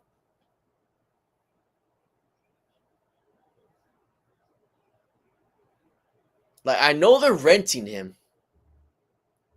They're probably just waiting until once McCarthy is back, or I'm sorry, once McCarthy is healthy next season, are they going to start him? Or what are they going to do? Because, see, now at that point, you're in a bit of a dilemma because he's already in his 2nd season.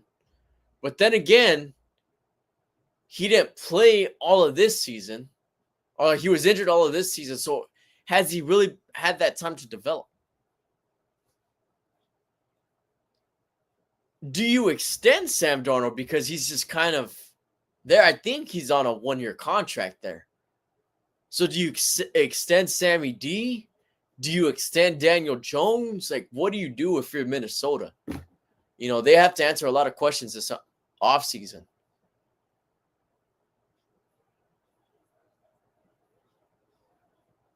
Or do you get a guy like Jameis Winston, who's probably a low-risk, high-reward type quarterback who's a veteran who's been there, just so for when McCarthy is ready, you have somewhat of a decent shot or a decent option, I should say.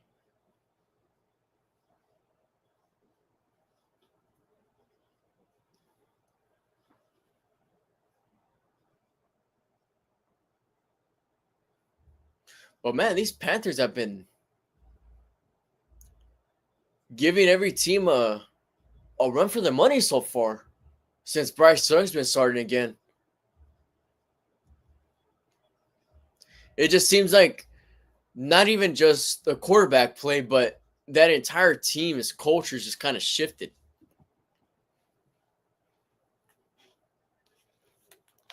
This stupid charger. There you go. All right, since we're at halftime, I'll take a little quick break.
All right, we're back.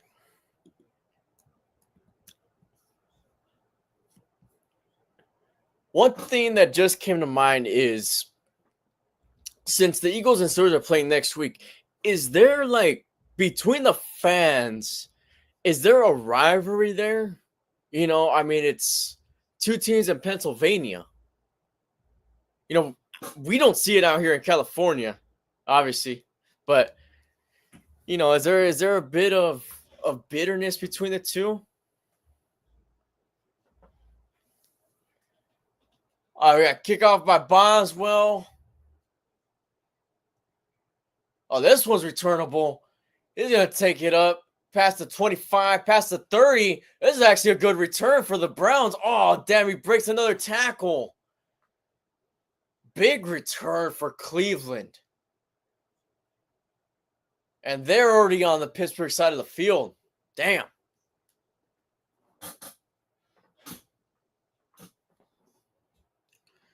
But do those fan bases not like each other? That's something that I'm interested to know.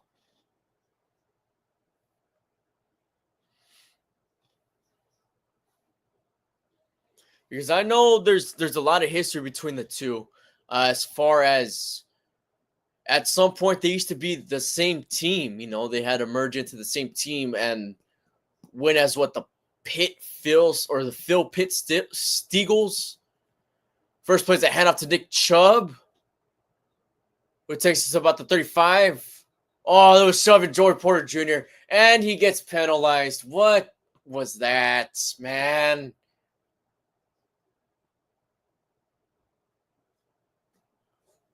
Joey Porter just shoved Jerry Jeudy. Oh, I thought it was Jerry Jeudy. Man. Never mind, another receiver.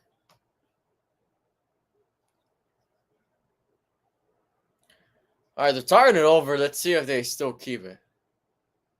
Yep.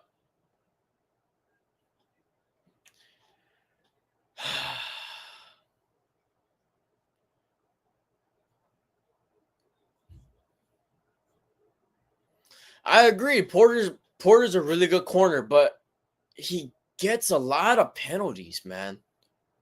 A lot of penalties. It's crazy.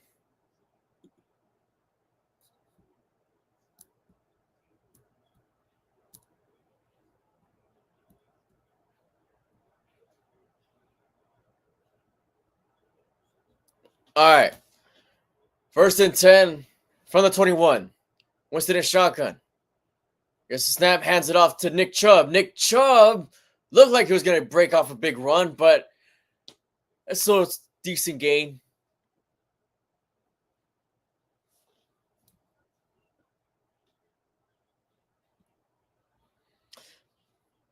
Yeah, see, now I'm really thinking about that. Is there like tension between Steelers and Eagle fans in Pennsylvania? Because there's not really there's not any out here. Second and 6, Ford back in. It's a give to Ford. Ford can't get past the Sean Elliott. Still gets about 2 on the play though. I don't know why I keep kicking my table, but yeah, man. Yeah, I'm curious. I'm curious there. All right, 34 for Jameis and the Browns. Jameis looking for the end zone. Gets it complete at about the 1. There's a flag thrown. Let's see what it's on. It might have been just on Dante Jackson.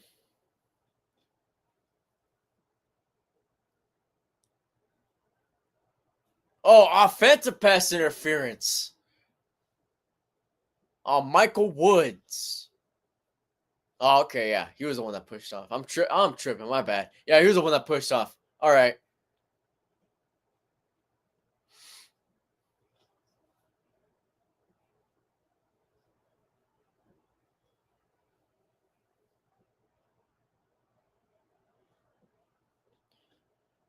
Browns have been kind of shooting themselves in the foot a lot in this game with these penalties.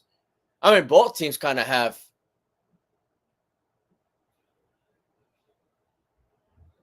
So now 3rd and 14.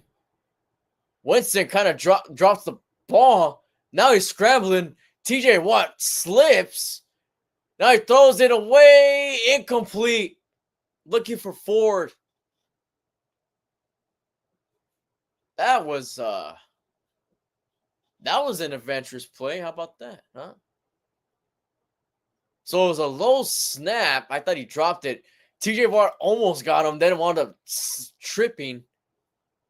Then Winston was able to throw it away. Try to give it out to Ford. So now we have a 43-yard field goal for the Browns. Play clock running down. Kick is up. And he missed another one. He missed another one. First time it was wide left. This time he missed it right. Wow.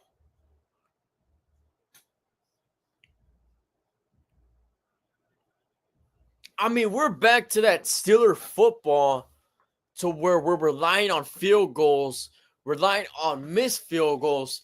Do we see a block punt in this game? You know, because last week was that old Killer Bees football. All right, well, put up 40 points. Like, now we're back to that new age Steeler football. I don't know what kind of football it is, but you know, it's how they play. It's how they play.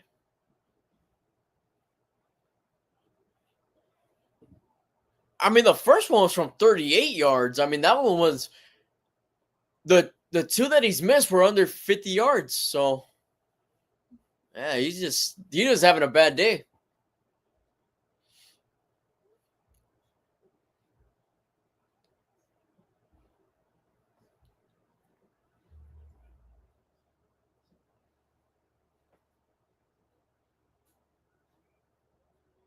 Damn, Chubb almost got suplexed over there in Philly.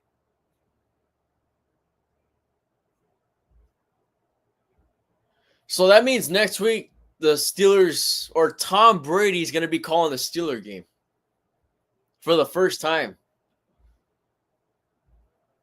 How do we feel about that, Steeler Nation? TB12 calling the game.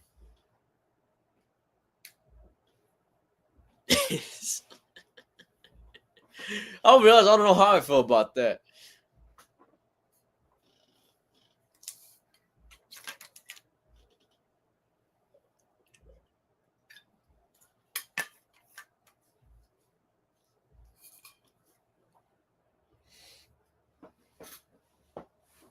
Honestly, I think I've only watched one game that he called.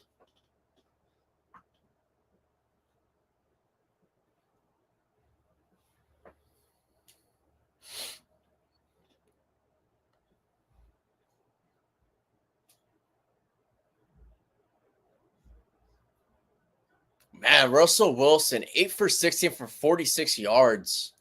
Najee Harris in the backfield for Pat Freiermuth moves to the right side of the field. It's a play action. Pressure comes. Wilson throws it to the ground. Play was blown up. Just complete. I mean, like I said, for most of these plays, it just seems like the Browns know what's coming. The Browns defense, it just seems like they know what's going to happen.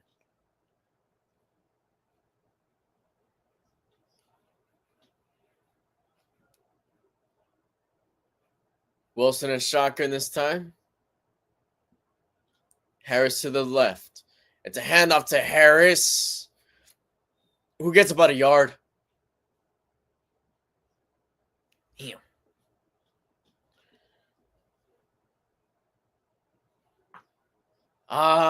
Just watch him talk. Just watch him talk about all the times he played the Steelers, man.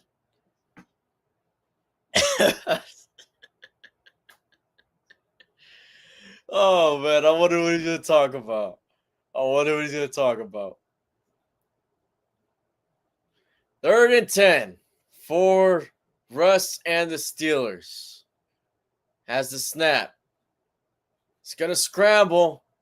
He's gonna throw it downfield, and it is caught. That is Pat Fryer. Smooth for the first down.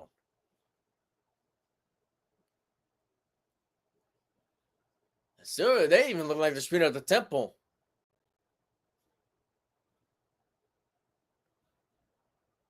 Wilson was going to take it himself, it seemed like, but then very last minute, he saw Frymouth open downfield. So now he's at 67 yards passing. It's a handoff to Warren. Warren finds an opening, and he gets the first down, still on his feet, now finally down.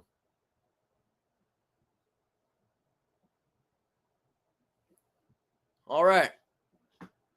Is this the turning point? Is this the turning point here?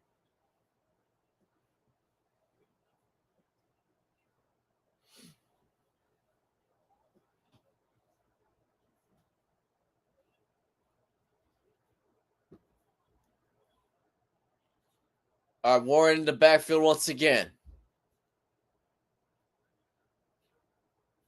They feed it to Warren for a bit of a short gain there.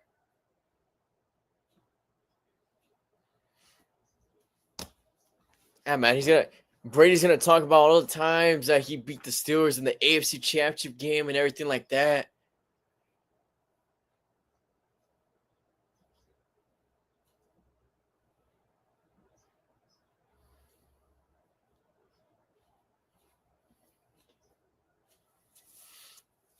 All right, 2nd and 6. Browns are kind of playing back here. Play clock starting to run down a little bit. They get it off in time. Fakes it. Now throws it out to Warren, who gets the first down and gets it past the 15. I mean, simple swing pass, but the Browns were playing very soft on defense. Not really sure why.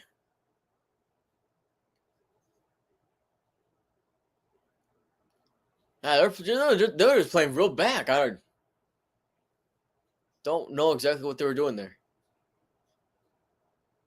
Well, nonetheless, first down Steelers, so that's all that matters here. That's all we care about. Pat Frymouth on the bench. Looks like he's getting taped up. All right, 1st and 10. Wilson, screen pass. Calvin Austin. It's about 4 on the play.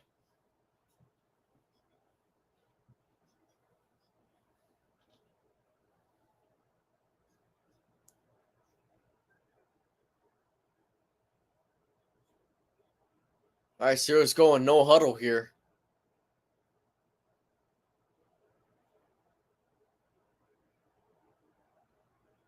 You got Warren to Wilson's right.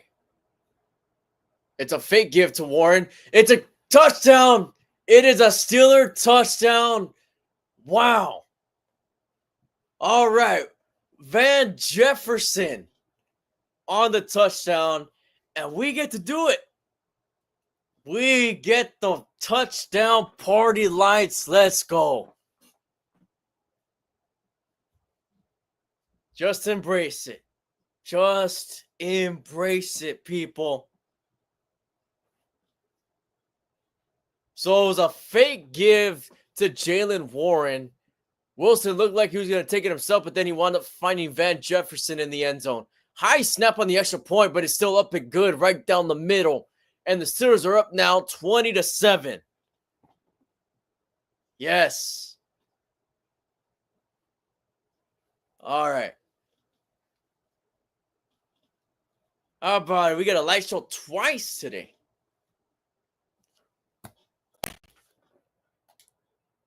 All right.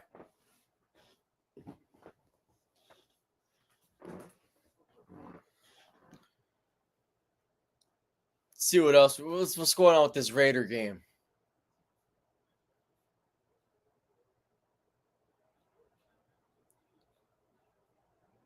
Oh, Aiden O'Connell just threw a pick.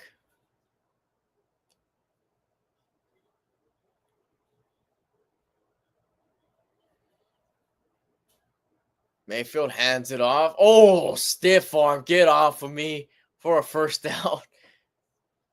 Tampa Bay.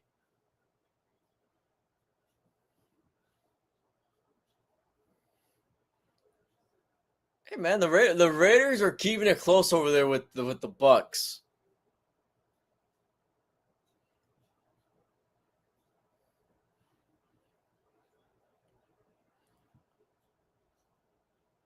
Now you got the Panthers on 3rd and goal, down by 4 at the 1. Handoff. Touchdown Panthers. Damn.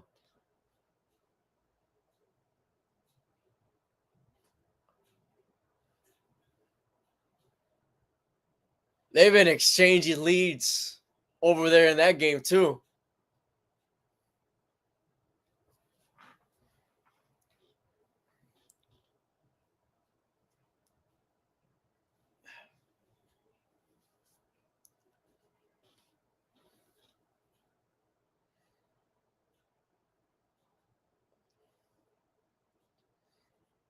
Hey man, does Carolina pull off the upset?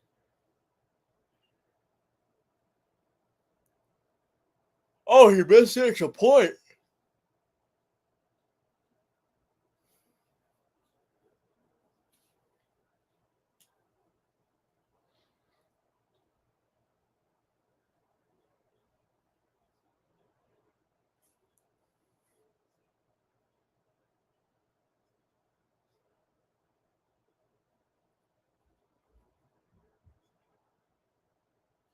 I really do wonder what's next for Jameis Winston after this season, man. I really wouldn't be surprised if he goes to Minnesota. I think that'd actually be a good landing spot for him. Because, I mean, the Browns are going to stick with Watson. For what reason? I don't know, but they're going to stick with Watson. I'd assume. Kickoff for Boswell. Yeah, touchback. Oh, did that get in between the uprights?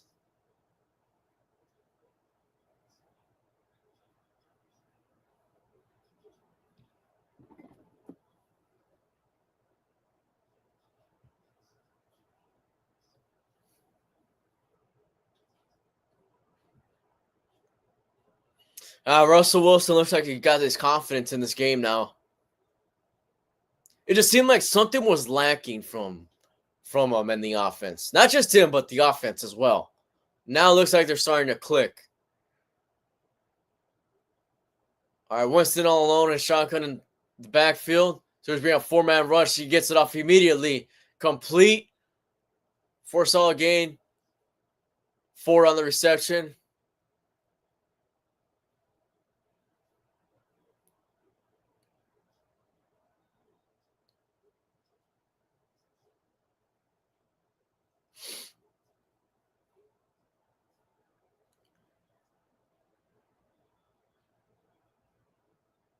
Second and 3 for the Browns. It's like Chubb's back in. Fakes the handoff. Throws it. Screen complete for the first down. That was more on the reception right there.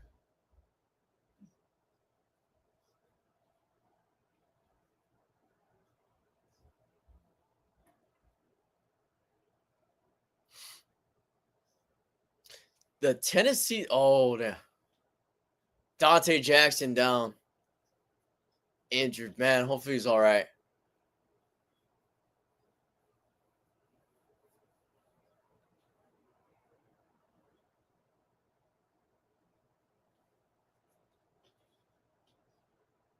I just realized all the trainers are wearing Air Max 90s, huh? Ah, damn.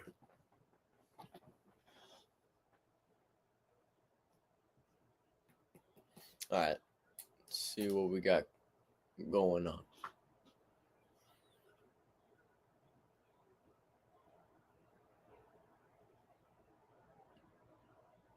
Saquon. Wait. Did I see that right? Saquon Barkley has over 105 rushing yards in this game.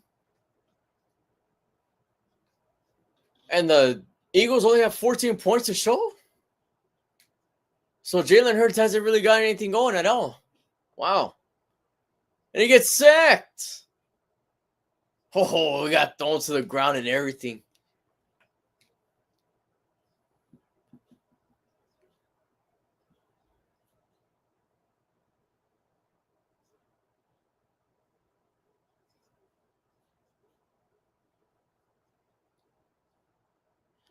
I think this season's starting to show that Jalen Hurts he isn't a top quarterback in the league, man.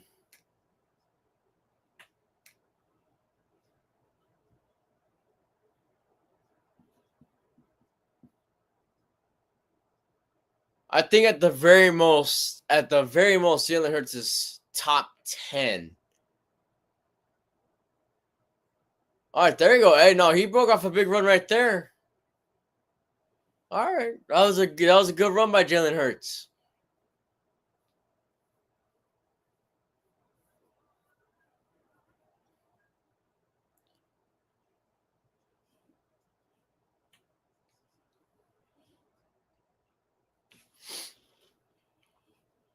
Yeah, man. NFC better hope that the Panthers don't sneak into the playoffs. They, they still have a shot. They still have a shot to make the playoffs, and it's not like completely out there that they can make it. No, it's not like they need a bunch of teams to lose completely. Just the teams in their division. I mean, they're not that far out of the race in their division. All right, first and 10 for the Browns. Winston hands it off to Chubb. Chubb cannot get back to the line of scrimmage. That's lost about one on the play. Let's say he did get back to the line. Deshaun Elliott was there on the tackle. Tennessee Titans up 6-3 in the fourth quarter against the Jacksonville Jaguars.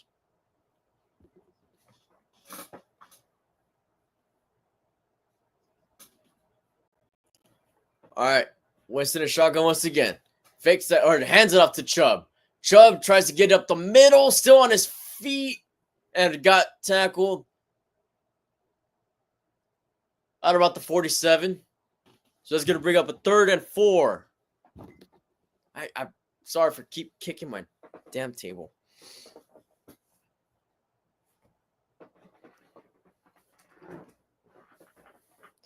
Man, it's getting a little warm in here. All right, 3rd and 4. Winston feels the pressure, gets it off in time. Complete. Is he short of the first down? They're going to mark him short. Joey Porter Jr. on the tackle. On Njoku. Oh, that's a close play. That's a close one, man. Jameis Winston and the Browns offense still out there. And terrible towels are waving. Expect just a QB sneak here if they do go for it. Looks like they're trying to beef up the line here. 3 people behind Winston. It's a handoff play to the outside, and he stopped. Roberts gets the tackle, and Ford tried to get an outside run going, just was denied by Roberts.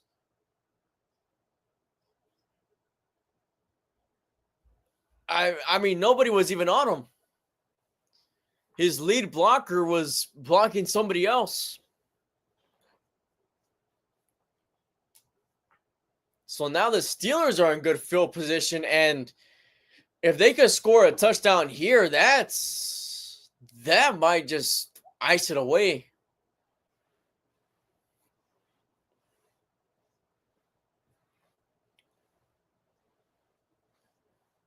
All right, Eagles look like they're going to get into the end zone again.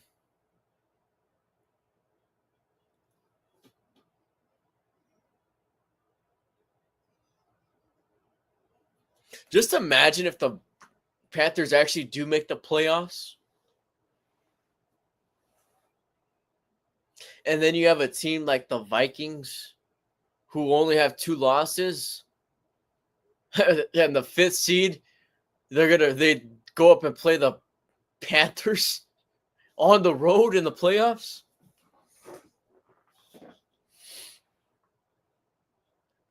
You know, it's always a rare thing when the 5th seed, or I'm sorry, when the 4th seed actually has a better record than the 5th seed. It's always the 5th seed has a better record than the 4th seed. So just have a chance to, yeah.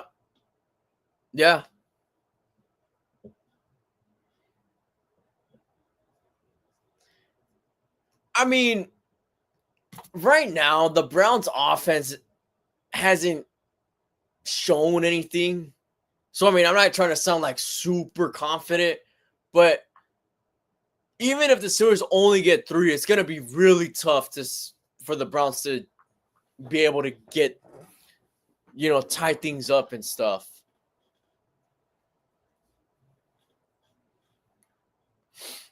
But yeah, with the touchdown, that's gonna kill it. That's gonna kill it.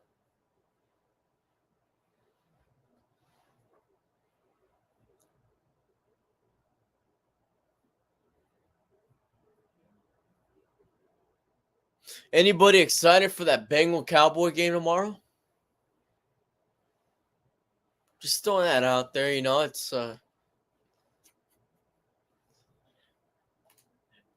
it's a Simpsons episode or whatever they got going on as well, so that should be cool.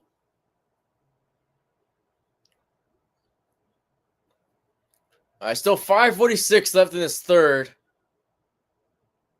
It's a handoff play. Harris kind of stumbles a little bit, still on his feet, juice the defender, and gets about 2, maybe 3.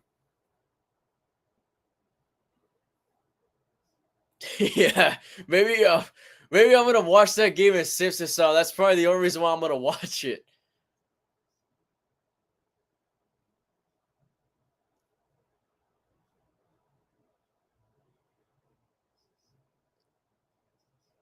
All right, Harris in the backfield once again. They feed it to him again, and he gets kind of tripped up. Gain of about 1, maybe 2. They'll lead a 3rd and 6. Najee Harris not having the best game. 10 rushes, 39 yards, and a touchdown. Rushing attack by the Steelers has actually been pretty good. They're over 100 yards rushing as a team. Warren and Harris have been almost equal in yardages in this game.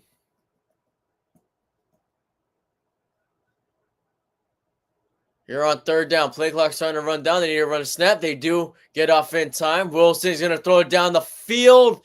Complete. Mike Williams on the reception right there. And that's another Steelers first down.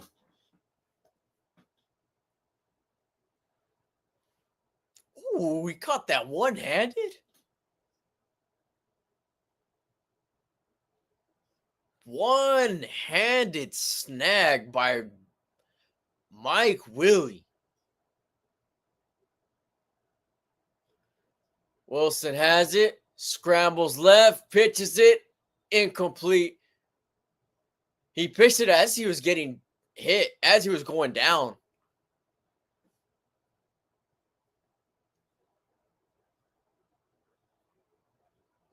And Falcons and Vikings are not up at 21. All right.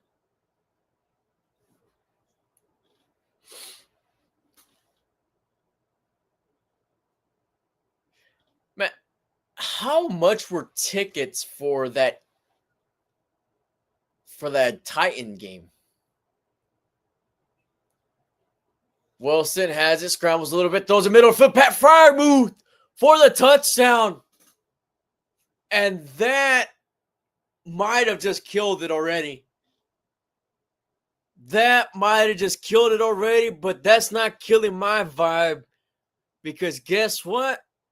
We have another light show. Another one. Was he down? Nope. That's a touchdown. Let's go. Let's go.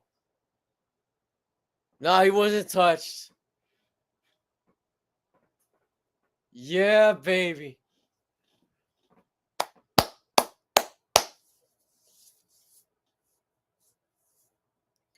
Extra point snap up.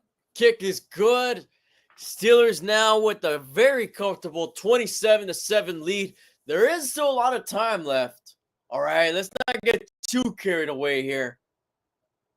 But I mean, Steelers now firing on all cylinders. And we get another light show. Yeah. We're all up in the holiday spirit here on Pick Six, man. It's how we do it. It's how we do it. It's December football.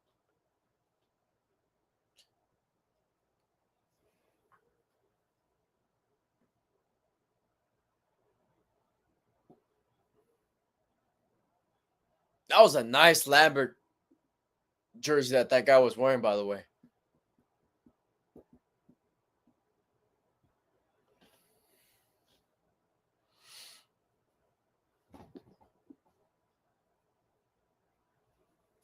Yeah.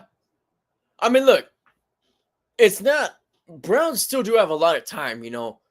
Down 3, it's not completely over, but the Browns really, other than that one drive where they were completely driving on the field, they haven't looked good offensively this entire game. You know, and now the Steelers offense is starting to do something. So yeah, I mean, we'll see. I mean, he couldn't even catch the ball on the kickoff return just to kneel it. So I mean, momentum's definitely there. Russell Wilson's starting to play. I mean, Steelers have all momentum right now. All momentum right now. But it's not impossible for the Browns to come back. It's just looking very unlikely.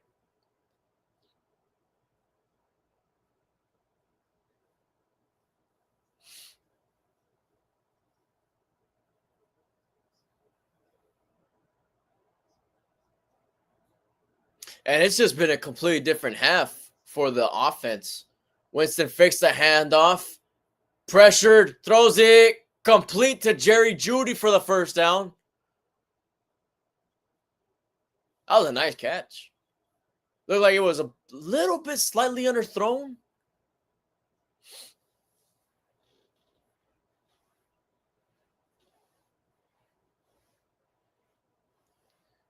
Yeah, no, you're in 4-down territory for Cleveland.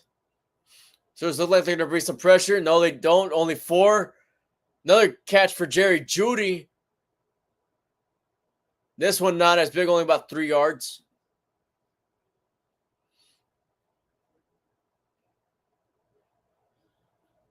Those are nice beanies. I like those beanies.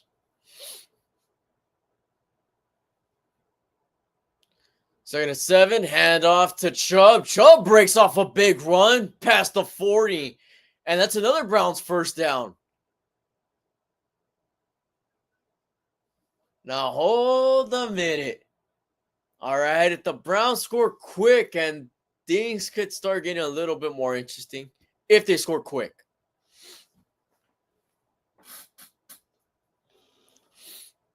Winston in shotgun, running back to his left. One-on-one on the left side. He looks that way. Still looking. Throws it incomplete, looking for Njoku. Looked like he just overthrew that one.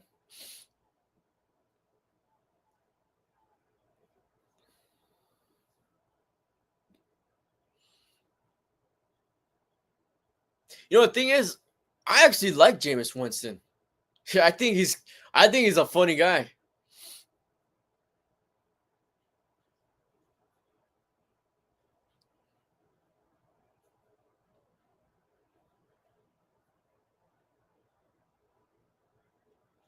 All right, 2nd and 10 for the Browns. Winston calling for the ball. He gets it. It's a handoff. Oh, nice hit by Nick Herbig. Able to get forward. Are they going to say it was a face mask or something? All right, let's see.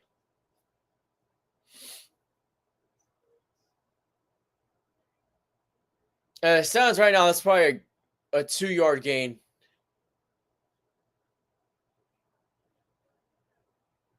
Nope, illegal shift on the offense.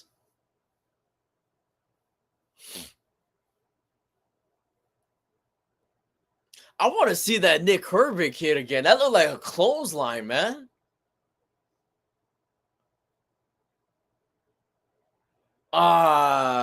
It didn't show it, man. I wanted to see it. It looked like he just went like that. It looked like a clothesline.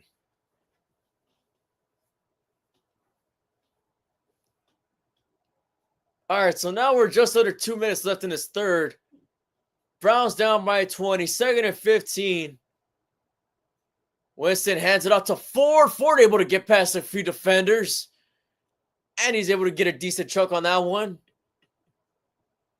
Solid gain. Still going to bring up 3rd and long. But they're in 4-down territory, so they're playing for 4 downs here. 2 and 9 on 3rd down conversions here today. So show pressure. They bring the pressure. They bring the heat. Wilson's able to get it off in time. And then Njoku, who looks short of the 1st down. It is fumbled, but he looked down. They're going to say he was down. Winston fought for the ball back. Hey, see, plays like that is why I actually like Winston. Because of what he did. He kind of just... He ripped the ball out of Elliott's hands. All right, looks like we're going to go quarterback sneak here. Winston gets the final push and gets the 1st down.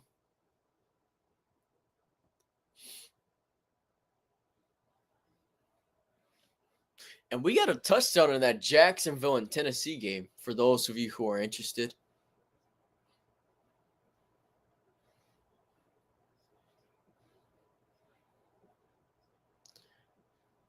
So even though the Steelers have a 20-point lead, both teams have 13 1st downs.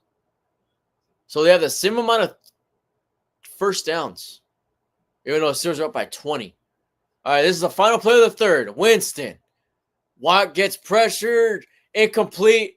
Now that wound up not being the final play of the 3rd. Okay.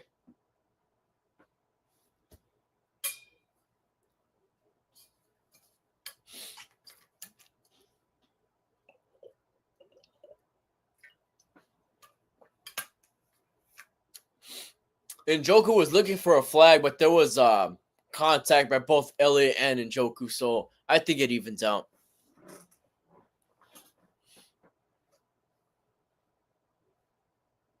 All right, so now this is the final play of the 3rd quarter. 2nd and 10. Winston hands it off to Chubb. Chubb runs it to the outside past the 20 and about a yard short of the 1st. And that's going to take us to the 4th quarter. So we got 15 minutes to play. The Steelers up 27-20. See, this is what I'm talking about here. See that? That scoreboard didn't. That scoreboard didn't update.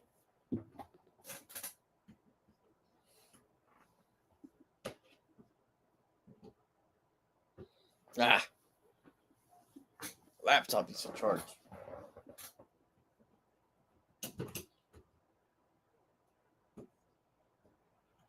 It's not wanting to plug in either.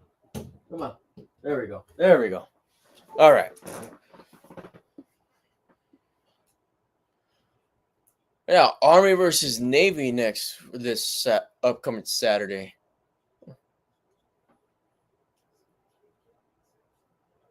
Yeah, man, are all my devices just dying right now? Come on. My PlayStation controller too. All right, let's see what's going on around the NFL. Yeah, damn, all of them are on commercial.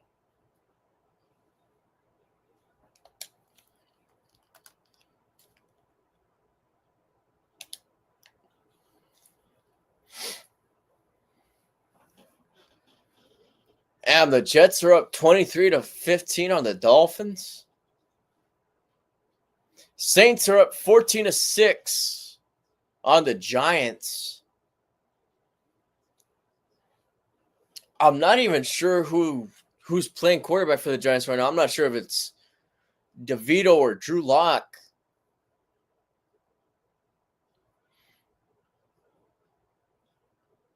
I could only tell you who it is and not who it is.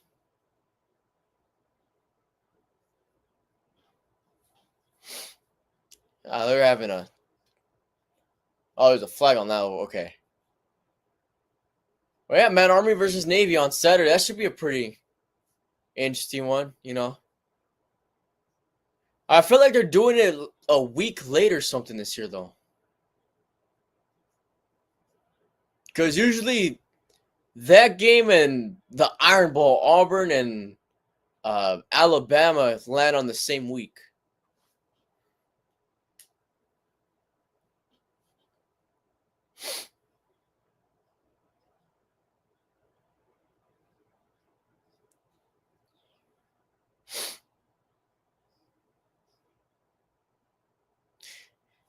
All right, them towels are waving. Looks like the Browns false start on the first play. Up, false start on Cleveland.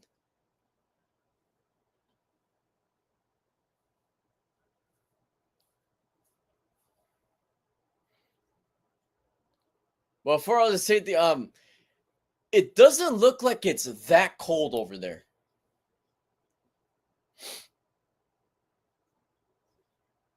I mean, me personally, I'd probably be shivering, but you know, for a Pittsburgh game, I should say. Our Steelers look like a little bit confused. Now they're set on defense.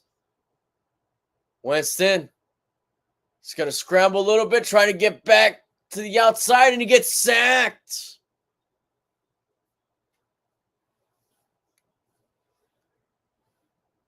Steelers all over. Oh, now there's some shoving over there. What is going on?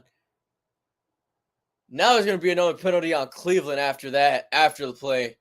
Some unnecessary roughness.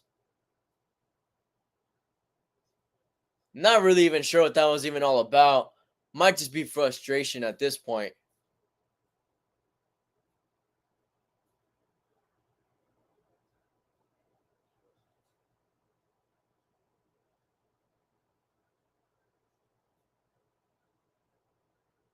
Yep. Unnecessary roughness on Cleveland. I just think that was frustration.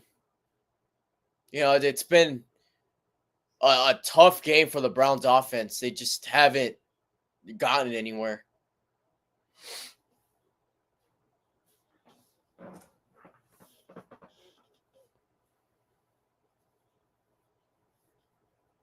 Yeah, they waited a while.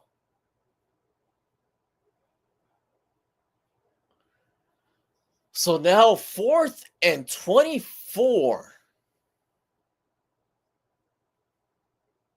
They're going to punt it.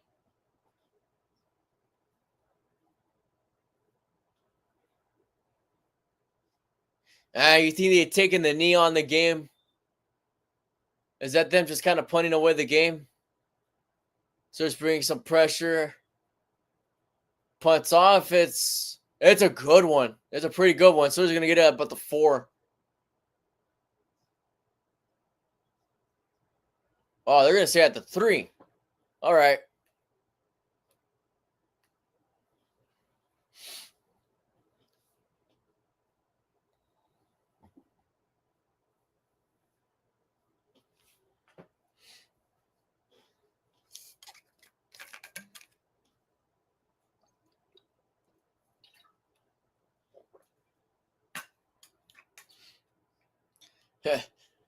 Larry Ogunjobi's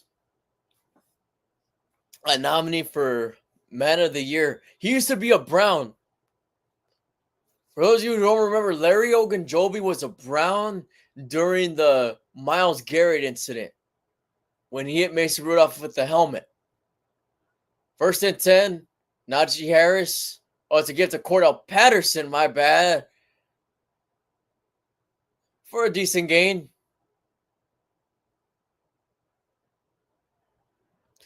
Nah, they're not gonna throw the ball. Unless it's 3rd and long. There's no need to throw the ball. Fire within motion, he's outside to the right side. Patterson still in as a running back. It's another handoff to Patterson, who gets maybe half a yard.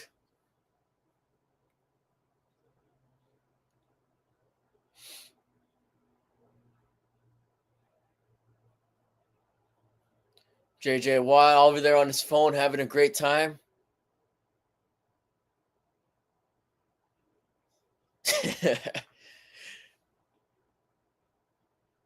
Hey, you know what? His beanie, the one that JJ has on is actually a pretty nice beanie too.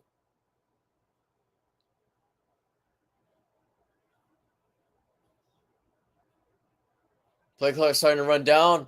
Browns bring some pressure. Wilson gets it off to Calvin Austin. Incomplete.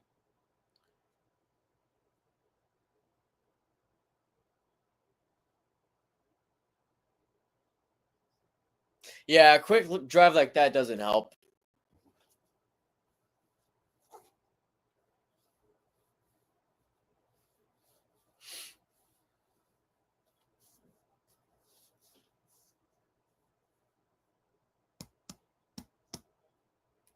Waitman needs a booming punt here. Let's see if he gets it.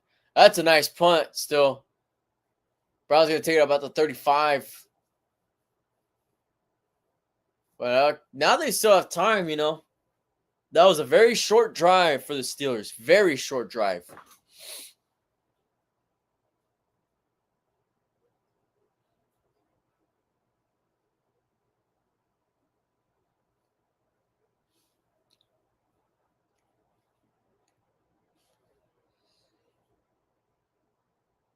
All right, maybe I was wrong with this Minnesota game. I mean, they're close to making it a 14-point game.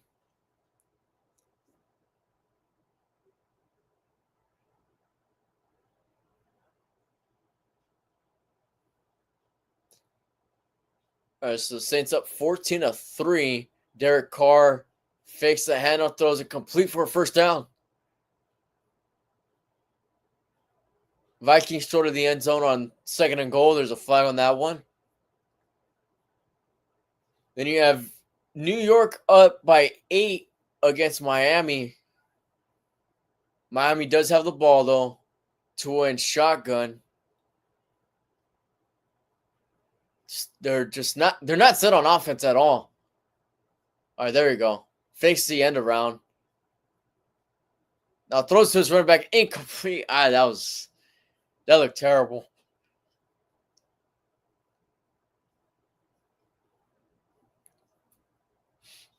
Man, what is up with the Dolphins?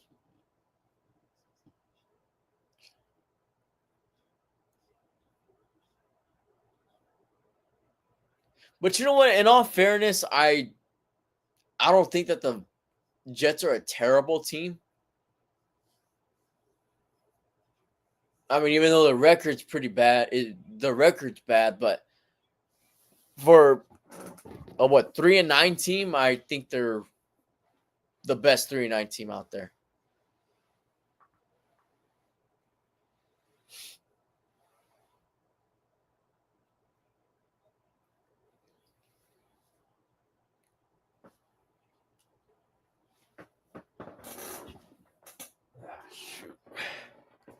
Oh, there you go.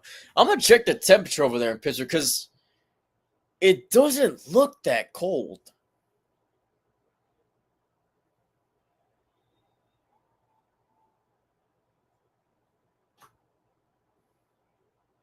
It's 50 degrees over there.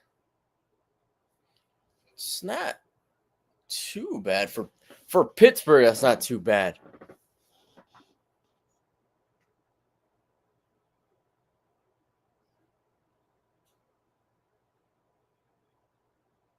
for Kadarius Toney.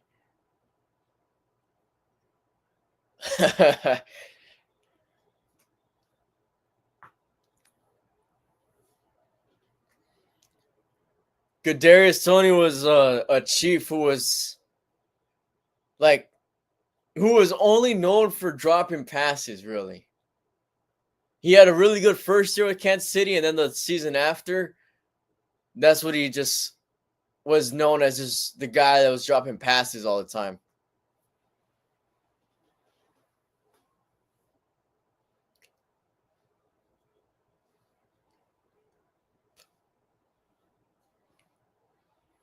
All right, first and 10. Jameis all alone in shotgun. He gets snap. Surge brings some pressure. Patrick Queen gets it. Hits on him. Incomplete. Flag on the play.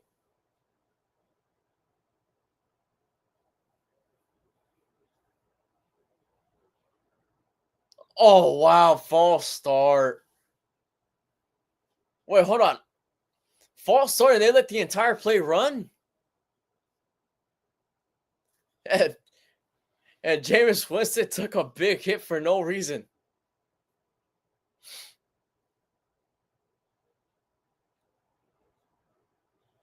Yeah.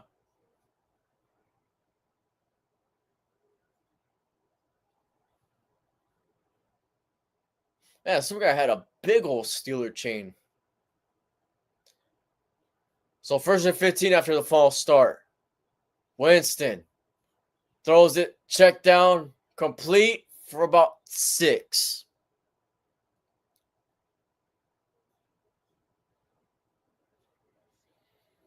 All right, he was tackled inbound, so I mean that helps us out.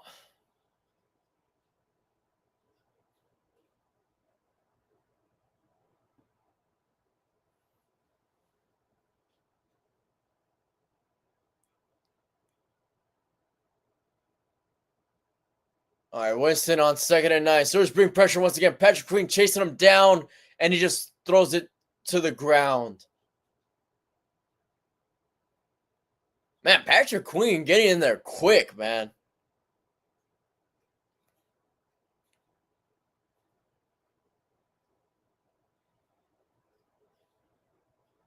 And this game could have still been, or should have still been, a 2-possession game only if Cleveland would have made their field goals. So Cleveland could have hypothetically still could have been in this game. All right, 3rd and 9. Winston drops back, throws it middle of the field, complete to Jerry Jeudy, who picks up, still on his feet. Now finally down, short of the first down. So it's going to be 4th and 3. You got to go for it here. You don't have a choice.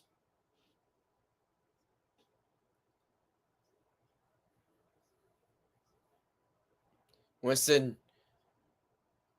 getting his troops together. Shotgun on 4th down. Running back to his right. You have 3 receivers to the left. Winston pump fakes, throws it. Complete. Or did it drop? Did it hit the ground?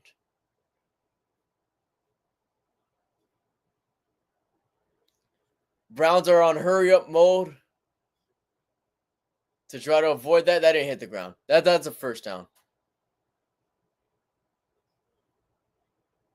And the game stopped.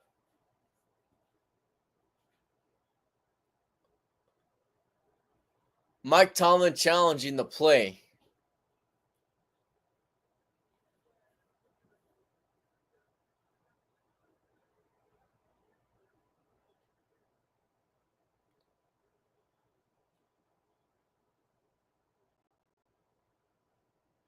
That wasn't close from hitting the ground at all.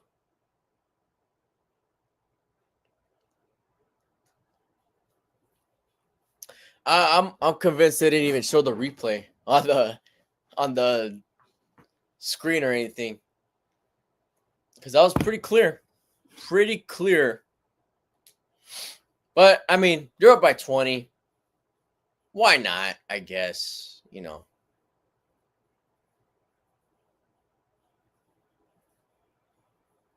All right, Jets over there. Miami looking for a stop there. Still up by 8, 4th and goal for Miami.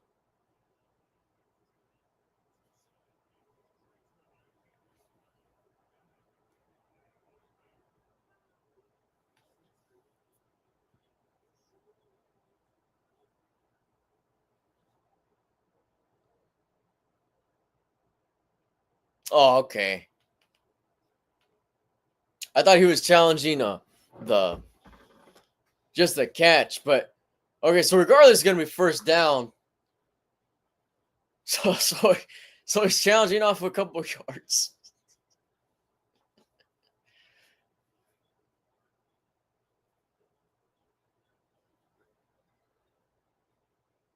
All right, so the Dolphins over there scored a touchdown. 2-point conversion is gonna tie it. Tyreek Hill with the touchdown. He's just so quick, man.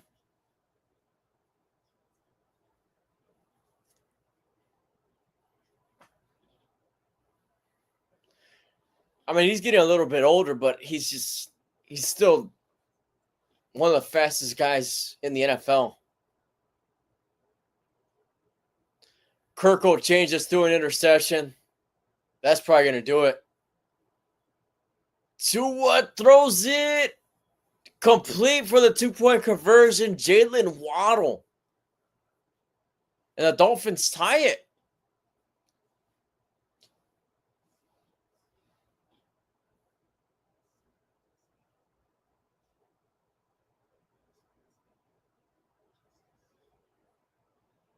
DeVito is their quarterback.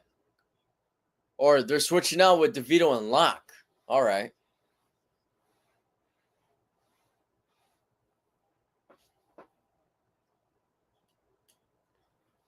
All right. So we're challenging off a few yards. Let's go. It was overturned, too. What a challenge. Let's go.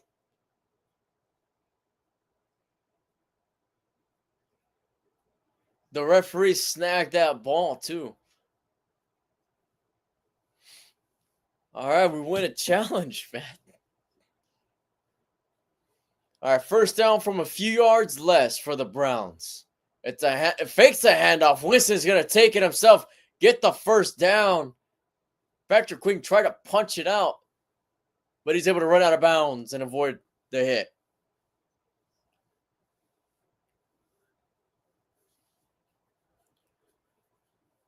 So time's still running for Cleveland. And every single second is precious for the Browns. They still do have all 3 timeouts, but down by 20. I mean, it's going to be difficult. It's not impossible, but they need everything to go right.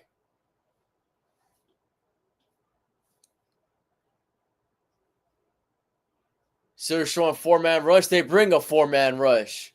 Winston throws it down the field. Pass is incomplete, deflected by Patrick Queen, who's been all over the place today.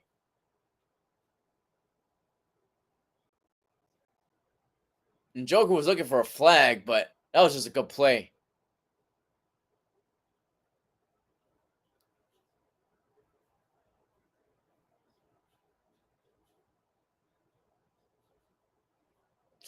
Hey, man, how tall is that? Is Njoku, man? I'm telling you, he looks like the tallest dude on the field. Wants it a shotgun. Hands it off to Ford. Ford tried to get it out to the outside, but runs into a steel curtain once again. Multiple Steelers were on there.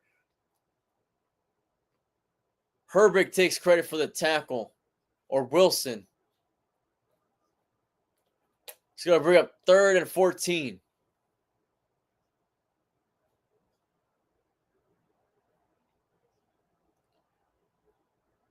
Steelers playing back. Winston has plenty of time. Gets it to his tight end Njoku, who short of the first down. But you know what? It's 4 down territory regardless.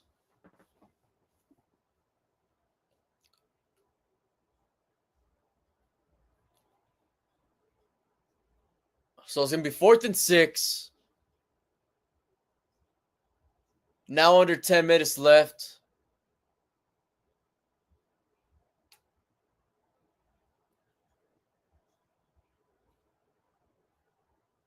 Steelers playing man on the top of the screen here. Winston gets it, throws it to the top of the screen, and it's caught. What the hell was that? My phone's tripping, my bad. But first down, Cleveland. What the hell was that?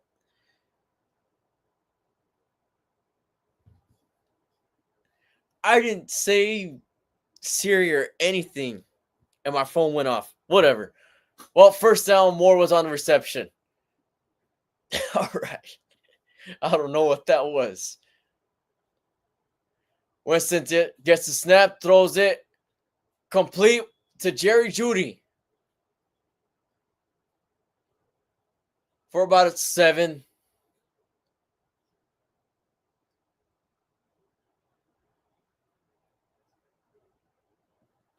Yeah, I mean, it's going to be tough. It's going to be tough.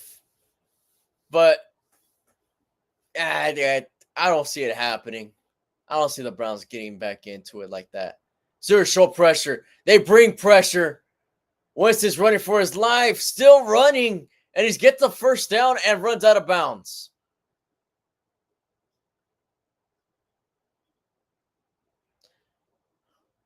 Winston had no choice there but to show off his legs.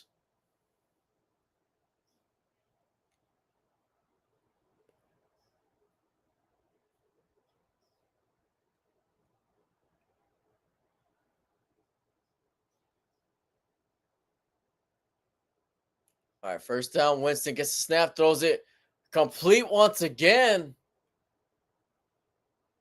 This time to Reed. Another short gain, though. But, I mean, even though the Browns are getting yards, they're still taking a lot of time off the clock. You know, this is over a 5-minute drive. That is not helping. Winston throws it down the field, complete once again. And that's another first down. But again, as long as the time is running, it's still benefiting the Steelers. So that's really all we're concerned about. This turns out to be a really long drive for the Browns. Winston gets it again. Throws it to the end zone. Caught. Njoku for a nice grab and a touchdown for Cleveland. David Njoku, their big tight end.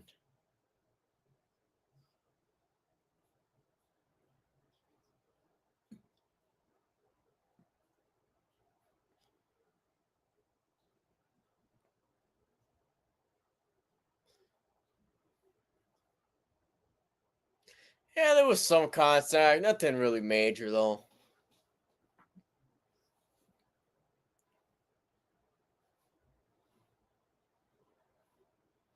All right, extra point for the Browns. Kicker who's been struggling gets it and makes it this time. So now we have a 13-point game. Still up 27-14. 7:19 left.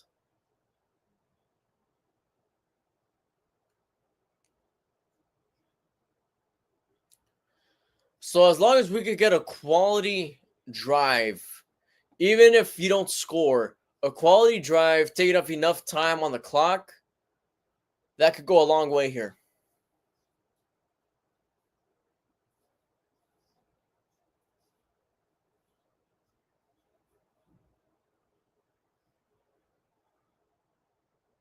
They're showing the AFC picture.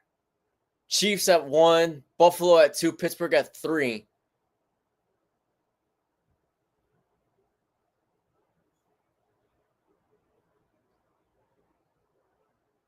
Yeah, see, I mean, the NFC, it's just kind of a wild conference, man. Because I feel like you have 4 really good teams, and then the rest are just kind of there. You know, and I don't really even mean that as anything negative, but I don't know. That's strange. Our kickoff is off and into the end zone for a touchback.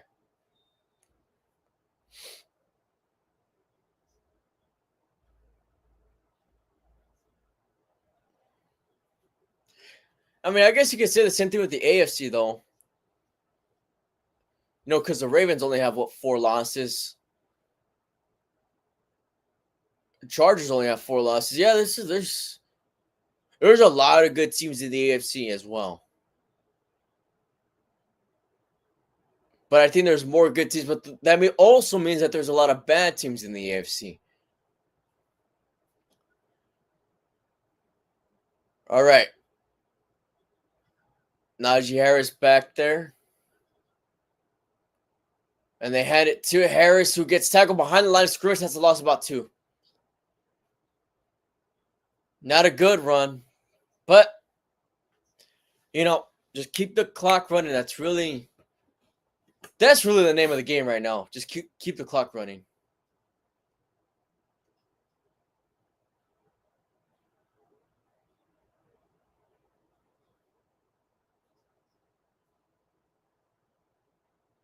Both teams over 100 yards rushing. All right, now they put Warren back in. You give it out to Jalen, who's able to get past a few defenders. Again, about 3. It'll lead a 3rd and 8. Honestly, I'm still probably running the ball. I don't really even know if it matters, man.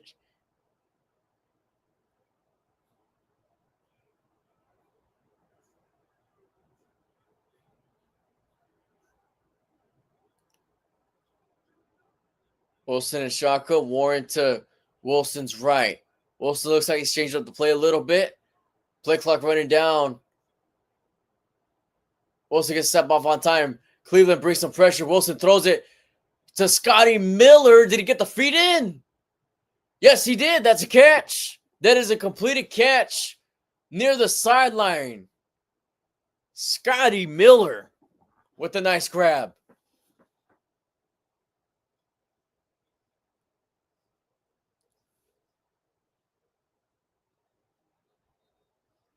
Yeah, that's a catch. That's a catch. Cleveland's going to challenge it. But, I mean, it looked pretty clear. Yeah, I'm surprised we haven't seen Justin Fields. I thought we were going to see him in a 3rd and short situation, but no.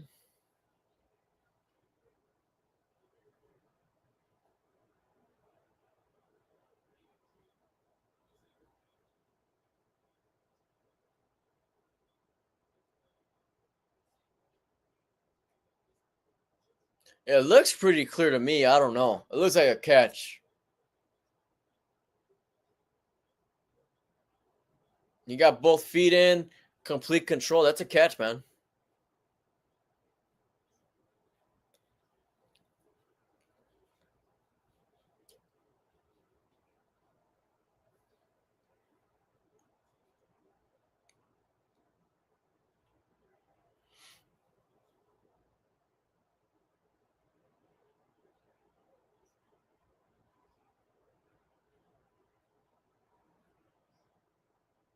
Yeah, I don't see how they overturn that.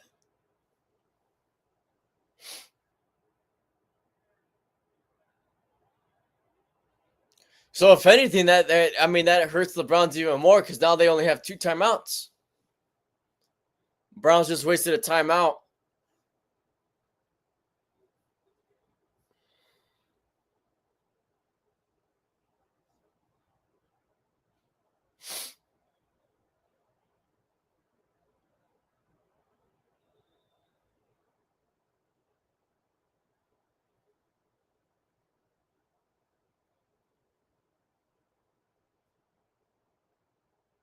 All right, 5:32 left.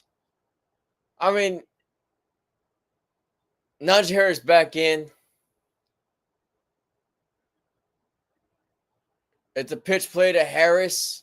Harris able to get past one guy. He's able to actually get past the line of scrimmage, gain about a yard. The play did look blown up for a second, but still able to push himself for a yard.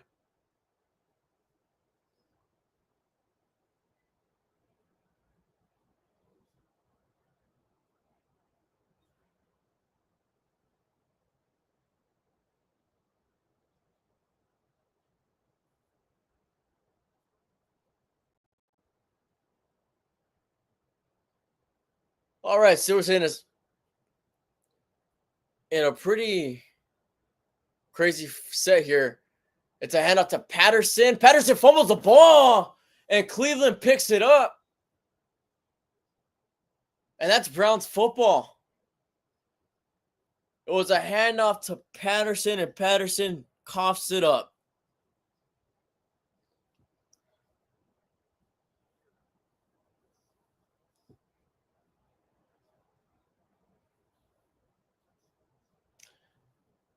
Oh, now they're at the 50. Now things do get a little interesting.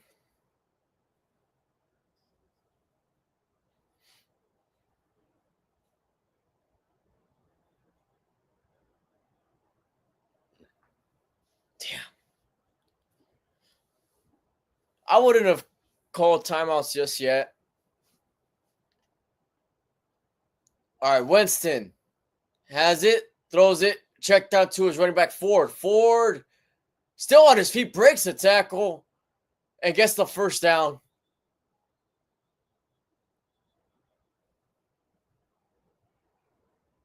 Clock running still.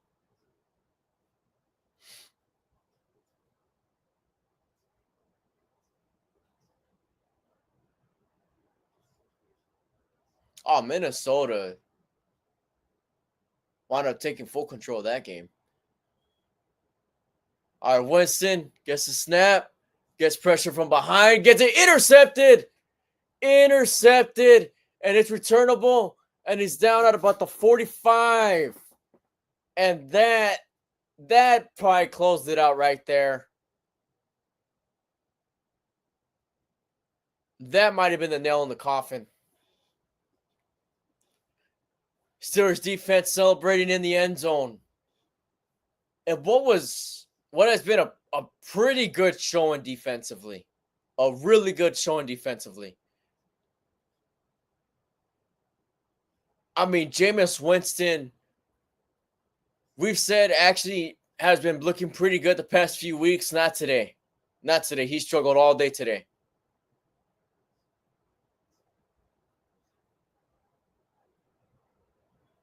He overthrew his guy.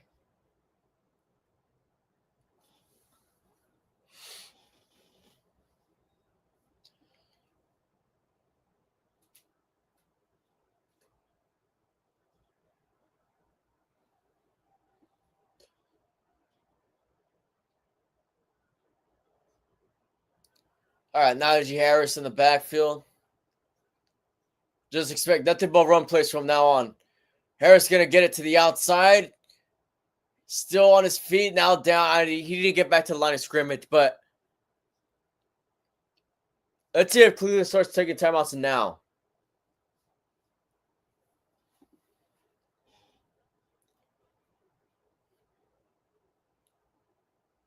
All right, Cleveland called their second timeout. They used their second timeout.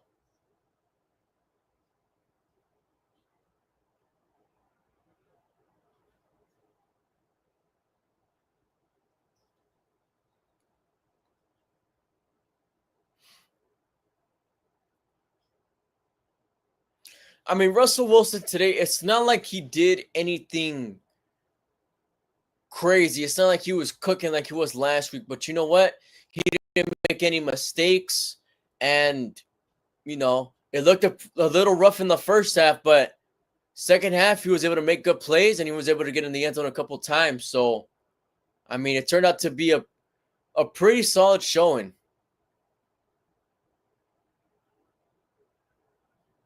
All right, Warren now in the backfield. They give it up to him, and he gets about 2 yards.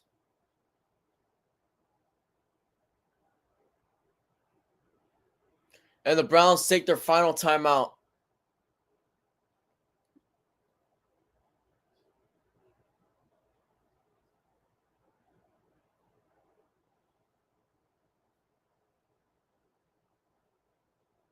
It was just one of those cases where, I mean, you make mistakeless football, and well, Russell Wilson. I mean, I guess if you want to count that last turnover with Patterson, but for the most part, Steelers offense played mistakeless football.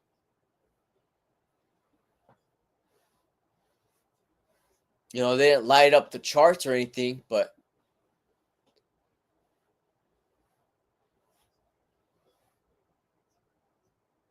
didn't look terrible.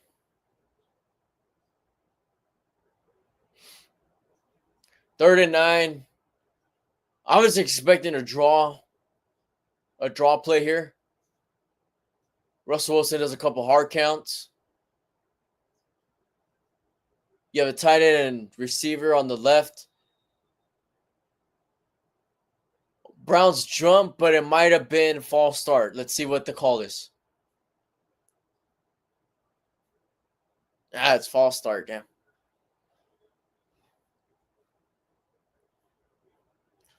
So that's going to bring 3rd and even longer, but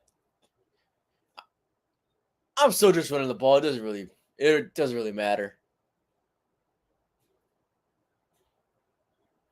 You just want to take every second from them. Every second that you can.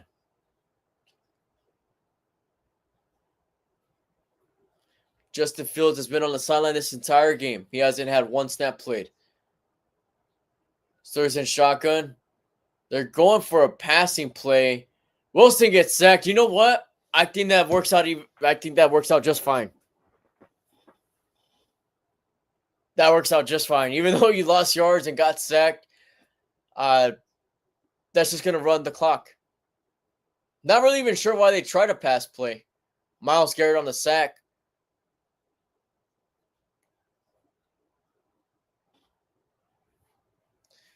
Philadelphia narrowly beating the Panthers 22-16. Damn.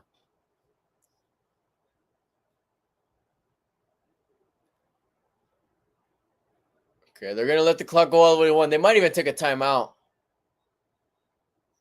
That's what they do. Okay, they take a timeout before the delay of game penalty.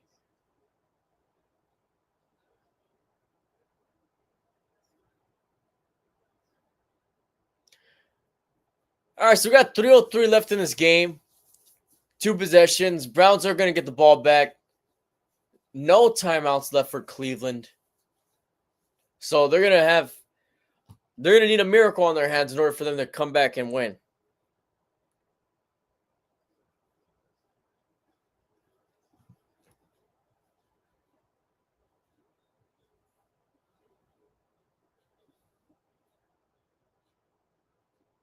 You got Kadarius Toney waiting the punt return, which Kadarius does have wheels on him. He does have speed. So let's see what he could do here. It's a nice punt. Oh, a muff punt, and it's Steeler football. It is Steeler football. Kadarius Toney muff the punt, and the Steelers get the ball right back. And that is the killer. That is the ultimate killer.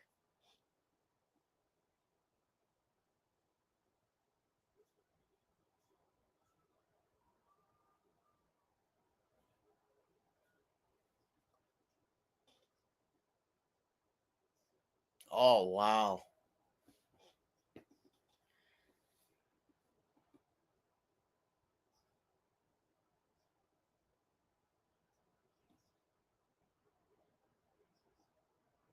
I mean, and for Toney, I don't really know.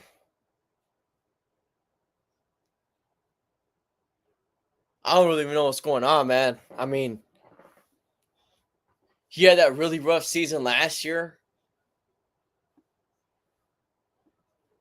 And that him just muffing a punt, even though if that's the only time or only mistake he's made all season, that's really gonna hurt him. All right, it's a running play for Harris. Harris running to the left side. As long as you stay in balance, he got out of bounds. Looks like he was forced out of bounds, though. Okay, they're going to stop the clock. He getting 4 on that play, though.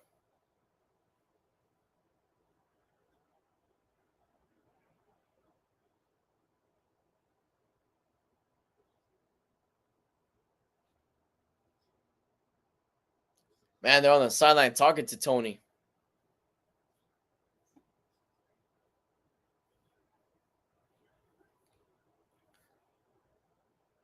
Harris again. For a gain of only about 1. I said this was the payback game, all right?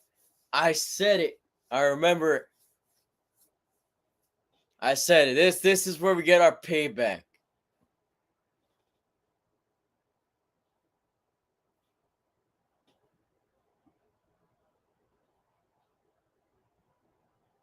All right, so they're just going to run it down to the 2-minute warning.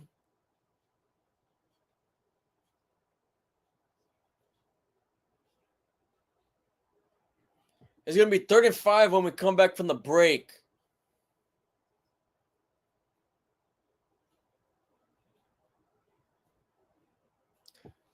So now I wonder if they're going to throw the ball here to try to get the first down, or if they're just going to run the ball and just waste time.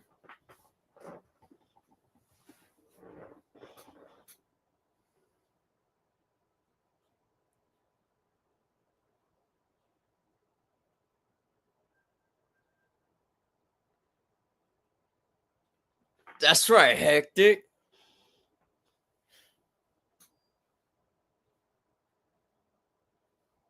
Yeah, Chubb didn't have a good game. I mean, just the Browns in general just didn't have a good game. It was a tough one for the Brownies. But I mean, there's still I guess they still have a somewhat of a chance. I mean, they're gonna need 2 touchdowns and two 2-point conversions if they get the ball back.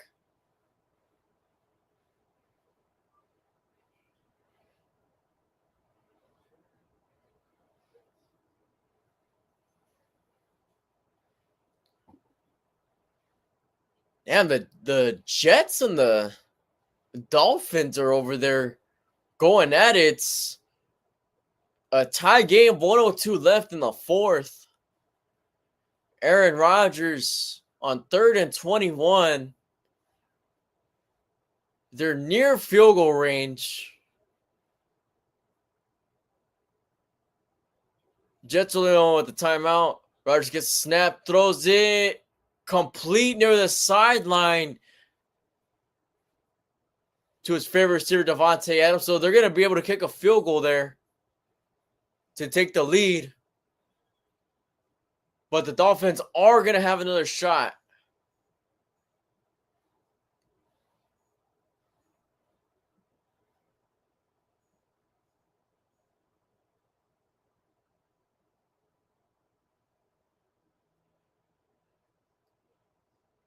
Okay, Carlson from 42. The kick is up. Oh, he got it. All right, Jets take the lead in that one.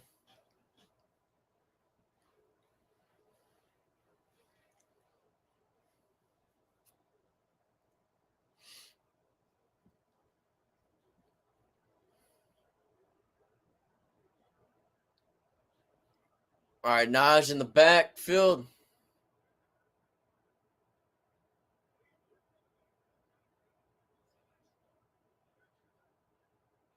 It's a pitch play to Naj. Naj has an opening. Naj gets a first down, and that's going to do it. That is going to do it.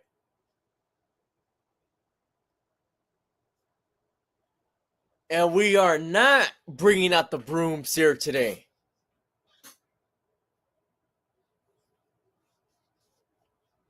that record is going to stay still for the Brownies. Steelers now in victory formation. Mika Fitzpatrick in on offense.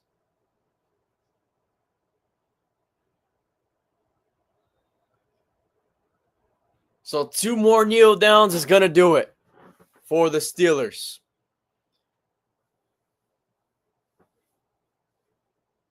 Man, and Pittsburgh's now going to move on to 10-3 on the season. So all these sports, I'm gonna continue to say it. I'm gonna continue to say it because there was just so many people saying it. All these sports analysts before the season saying that the Steelers are going to go under 500, saying that the Steelers are the worst team in the division. They're all eating their own words right now. All right. And I'm glad that this team has proven them wrong. All right. And you know what? We get to close it out victorious with another light show, baby. 10-3. Kings of the AFC North. Hell yeah, man. Yeah, I'm gonna wear this for the rest of the Christmas season, by the way, for every live. So, good win for the Steelers. Really balanced. I mean, first half offense didn't do too well. They really picked it up in the second half. Russ didn't do anything too special. Just didn't make any mistakes. Defensively, they did good all game. Good performance. Good performance. I just first half, you gotta do better in the first half. That's the critique I'll say. But other than that, good win. Good overall team win. You dominated on every side, especially special teams. All right, man. That's about it for this one, man. I appreciate you guys for joining the live, and I'll see you guys next week, man, for the Steelers game. I will go live for the Thursday night game with the Niners and the Rams, so stay tuned for that one as well, and I'll catch you guys in another stream, man. Thank you, guys.